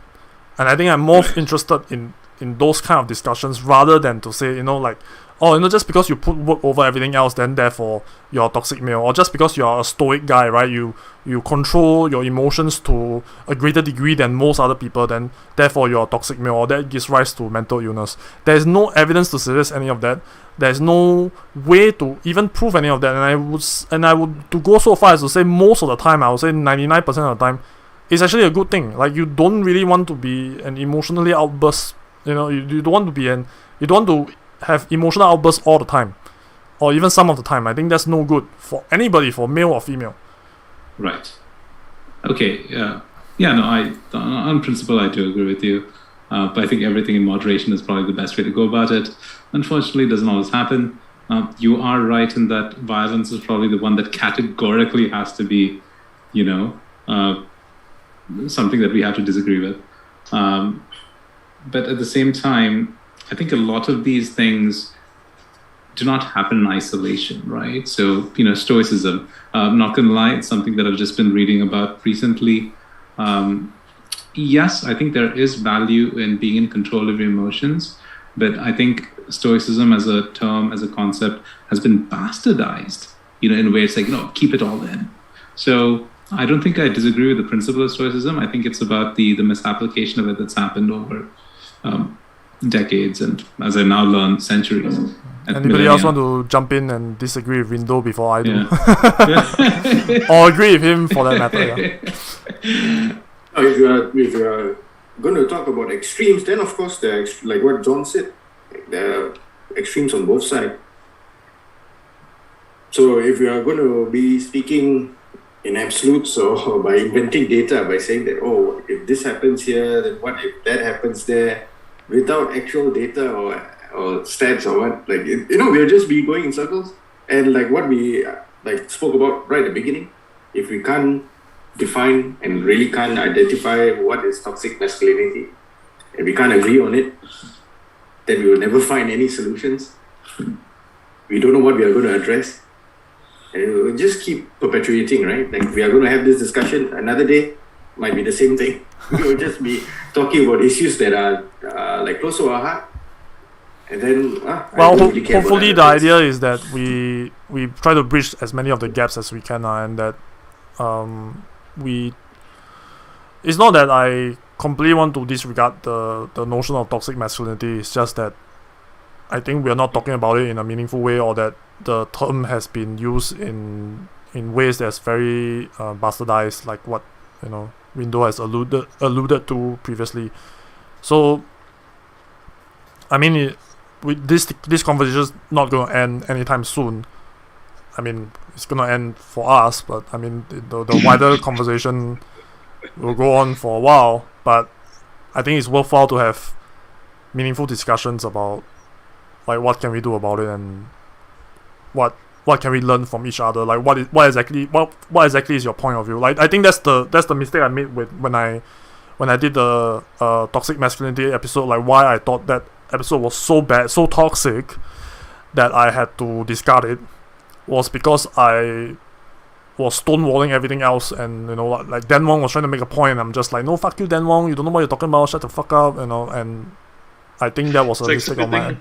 Yeah. Exhibiting toxic male traits while discussing toxic masculinity. Like I already say I'm toxic male primal. Yeah, I'm fairly certain that I'm voted the most toxic male in Singapore, and I'm the president of the Toxic Male Association, so on and so forth. Without a doubt. But yeah, I think it's worthwhile to have discussion on both sides. And I am coming around on some of the topics, some specific aspect of it. There is Like what? There is an issue with violence towards women. There is an issue with men who kind of use like, you know, like we see the NUS, the sexual crimes, and we see, you know, like the Fernando guy, you know, under the guise of feminism, you know, just going around sexually harassing his students and so on and so forth.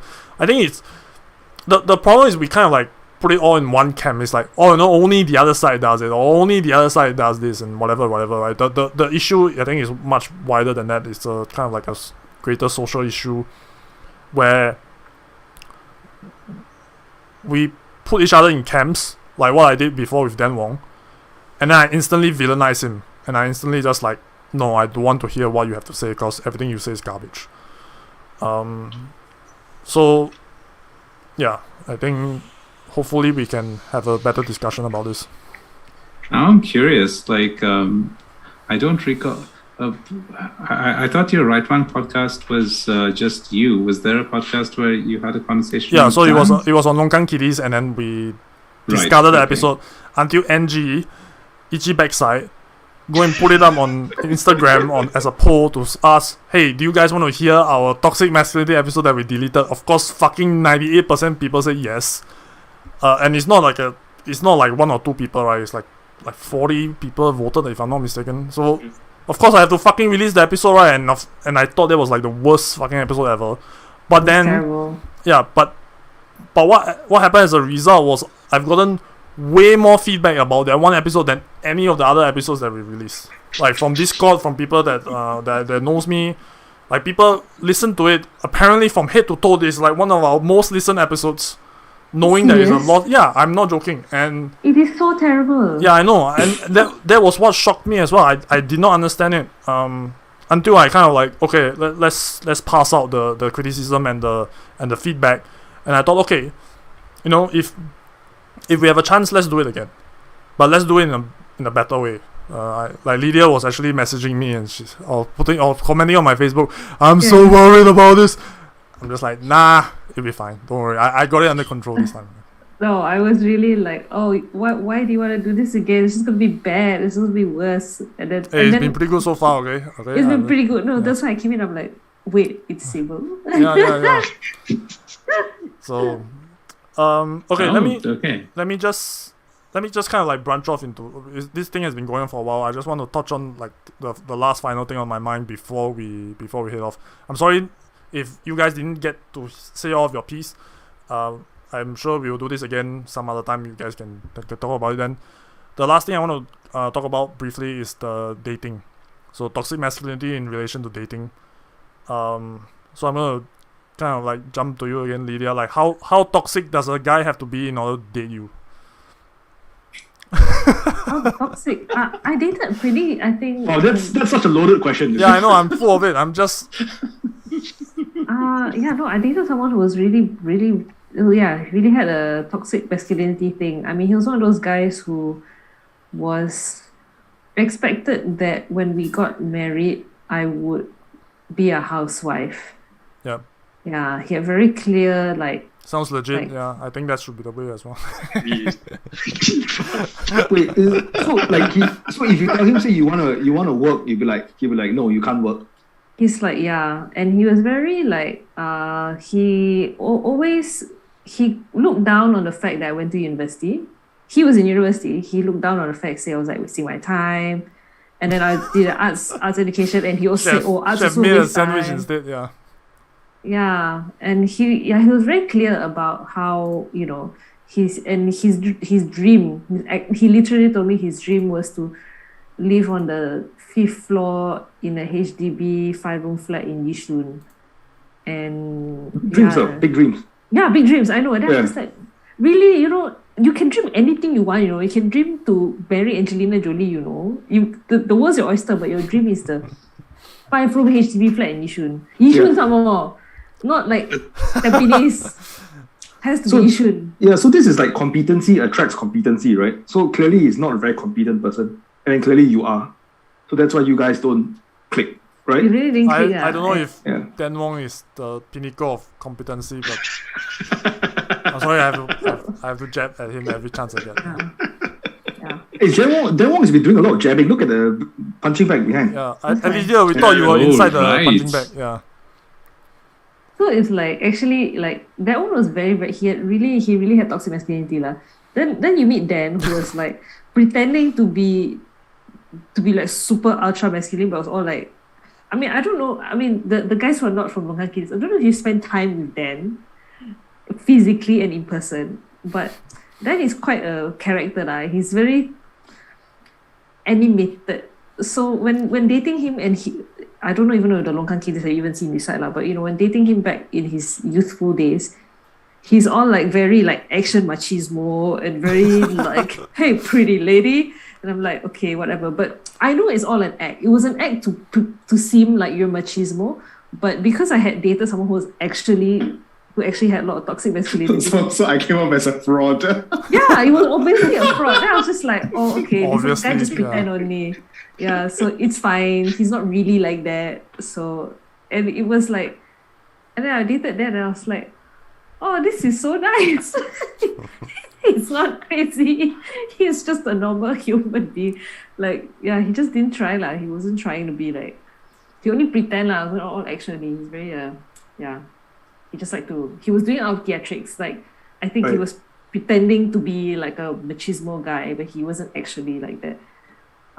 So yeah, and actually, just to highlight, both of them, my ex-boyfriend and Dan, really, both of them really truly love their mothers.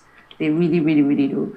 But I don't know why they sort of took things in a different way. Like, I think Dan took a more like, I will respect women and all humans because Wait, is the my mother guy- has taught me well. But the other guy was like, oh, my mother is such a good mother. She's such a good cook. She takes care of everybody. She loves us all. Hence, you must Okay. be exactly like that. I know the answer already. What's So- the answer? So then his mom is a nurse, right? A working Yes. woman, Yes. and he kind of, you know, she sees his wife in his mom lah, or the other way around. I can't remember. But so then your ex-boyfriend, you know, he sees his mom being a dutiful housewife, and that's what he wants from his wife lah. She was a very strong-willed woman too. So she was someone Yeah. who You're strong-willed as well, power. so it's perfect. It's like, hey, you're strong-willed, make me a sandwich. Are you saying that we all suffer from some form of Oedipal complex I and know. we're all I actually mean, lusting after our mothers? I personally don't, but Can I ask the other guys? Do you guys suffer from the same complex? My wife is nothing like my mom. No. But I don't think so. I don't know your mom, but I'm very sure they're not. My mom is she's the paranoid. She sleeps 3 hours a day. She works because she and my dad ran a business before the retirement. So she handles every damn thing. My dad is just there to do. Okay, my dad is like the male lion, you know.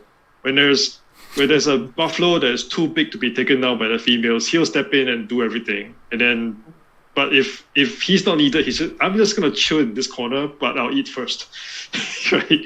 So he's like a male lion. He's like that. And my mom is pretty much the one that I think, honestly speaking, without my mom in the family, we would not have done so well. My mom is pretty much the main driving force of how the family does. She's always coming out with all these schemes to make more money, to make our lives better, right? And and my wife Anna, on the other hand, she sleeps 12 hours a day, and it's still not enough.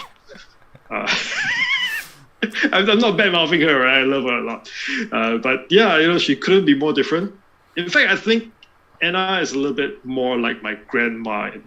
She likes the good life. She enjoys a cigarette now and then. Likes to drink a little bit.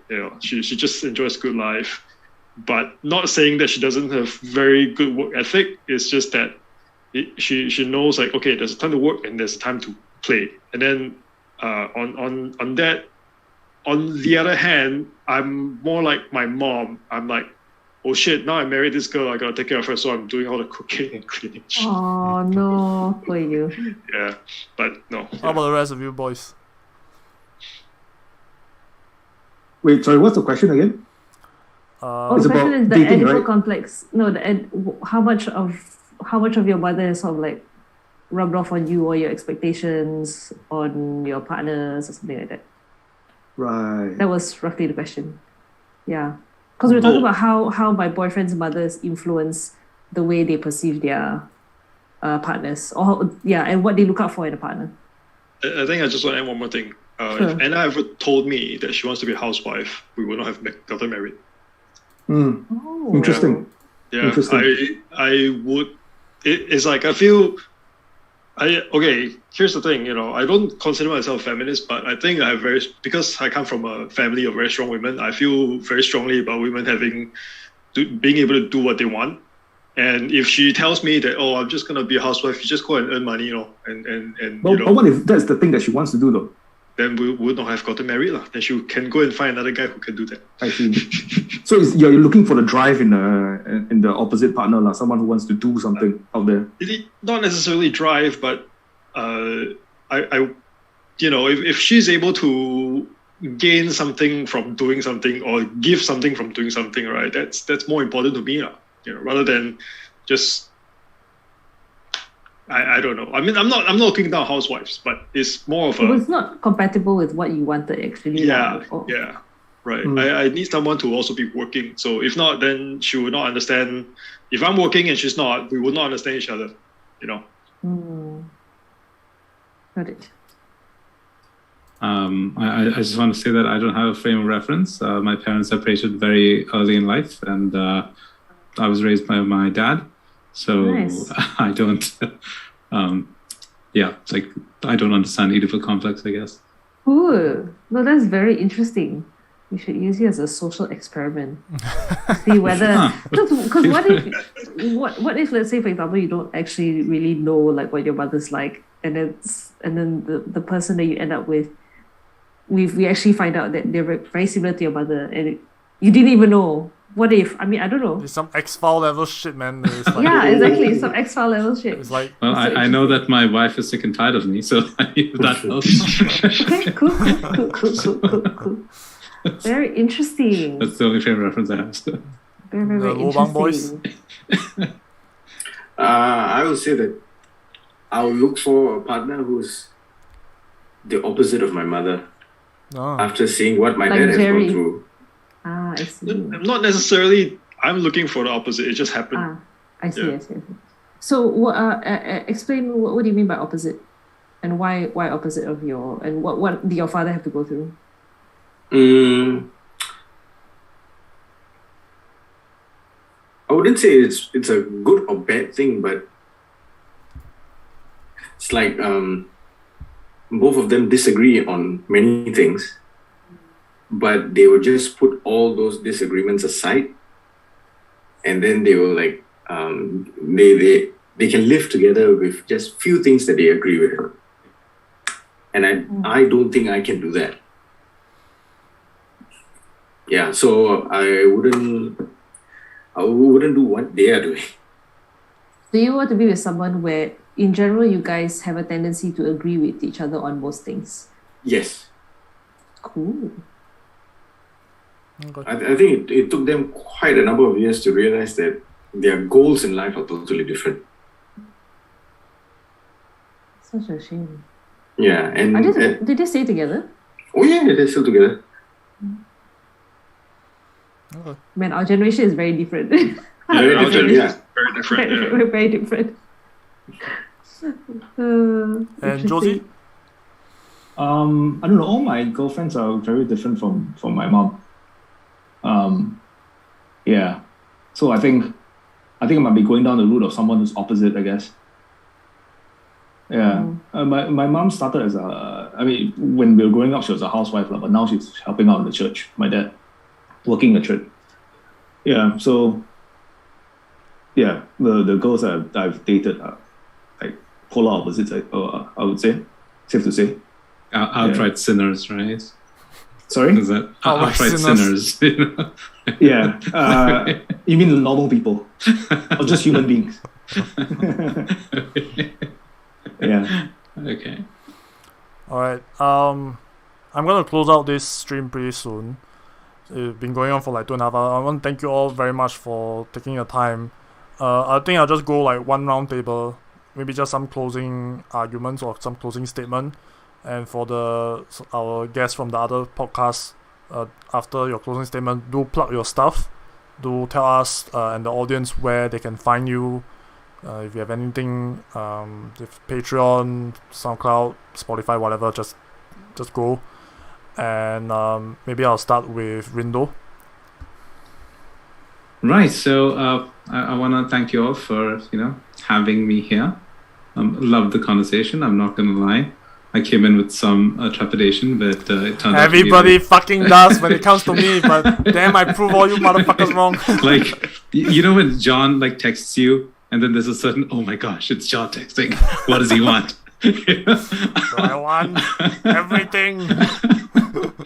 But no, I had a really good time. I totally enjoyed talking to all of you guys.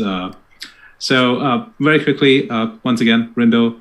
I'm the host of the podcast, Living It Up in Lion City. I do not update it as often as I'd like, and honestly, there's a lot of things happening, and I'll do it when I can. So if you follow it, and if an episode ever pops up, hopefully you can listen to it. And that's all I have to say about my side, and thank you. All right, thanks. Deepan, do you want to go next? Yeah, hey, thanks for having us. It was a pretty lively discussion. And it was actually interesting to see two of your podcasters just sit on the fence after a little while. Maybe after the first round of hey, what's your opinion? Oh, I will sit on the fence first. It was nice. But they did contribute on both sides. So that was actually nice to hear. And Lords of Lobang, we are on all the different platforms where podcasts are available. And we have a Patreon, where we have exclusive episodes covering local news. It's called Breaking Wind. It's patreon.com/Lords of Lobang. Check us out. It's only $2. Can't even buy coffee at Starbucks with $2. Exactly. It's not bad. Yeah. Enter the hole. I would welcome all of you guys to enter the Lobang. Yeah. Yeah. Hey, thanks, man, for setting this up. I think it's been real fun. We should do this more often, and also the topic has been pretty interesting. And for me, I think it was more of a bit of a learning experience also, because I don't really know. I understand the word toxic and masculinity, but I don't understand what it means in this current social climate, right? And all the different definitions and all the different things and what are people really talking about, To me, I just see it if someone is being a dick, then the person's a dick. If a girl can be a dick as well, a guy can be a dick. So. Yeah, it's pretty interesting conversations, and really had fun. And maybe next time we can open a new can of worms with masculinity in sports. I think that was one of the points you had on your notes. Yeah. But then I think the conversation went on organically, so I didn't want to stop and interrupt so. Yeah. I hopefully we can do this again, and then we can kind of cover topics more in depth. But there are also we should talk about Chinese privilege the next one. Yeah. Alright. Lydia, do you want to have some closing statement? Or I don't know if you have anything to plug, but Watch the LongKangKitties. LongKangKitties, yes. Don't watch. Listen to the LongKangKitties, not watch. Listen to the LongKangKitties for sure. Join their Discord. I'm not always there. I'm only there when John messages me last minute and say, "Hey, please, Angie not coming." So, which, by the way, thank you very much for being such a clutch guest. Sure. Always can rely on you, unlike my other co-hosts. Jerry. It's been very fun. I think everyone has brought a lot of points where it's like first time hearing a lot of these things. I'm like, okay, shit, you know what? Maybe I need to do more reading. I really appreciate Rindo for coming on because while all of us guys here in Singapore, we live in and grew up in a society that is what we have. Hearing you from growing up in India. And perhaps if we have any other guests who have grown up overseas, right? If they do drop in, they're going to be able to give us a lot of very different perspectives on how things are like. Because I've always, I don't want to pretend to say I'm very worldly or very well traveled. I've lived overseas for several years, but only in Canada, and it's very, very different from Singapore, but it's still quite civil.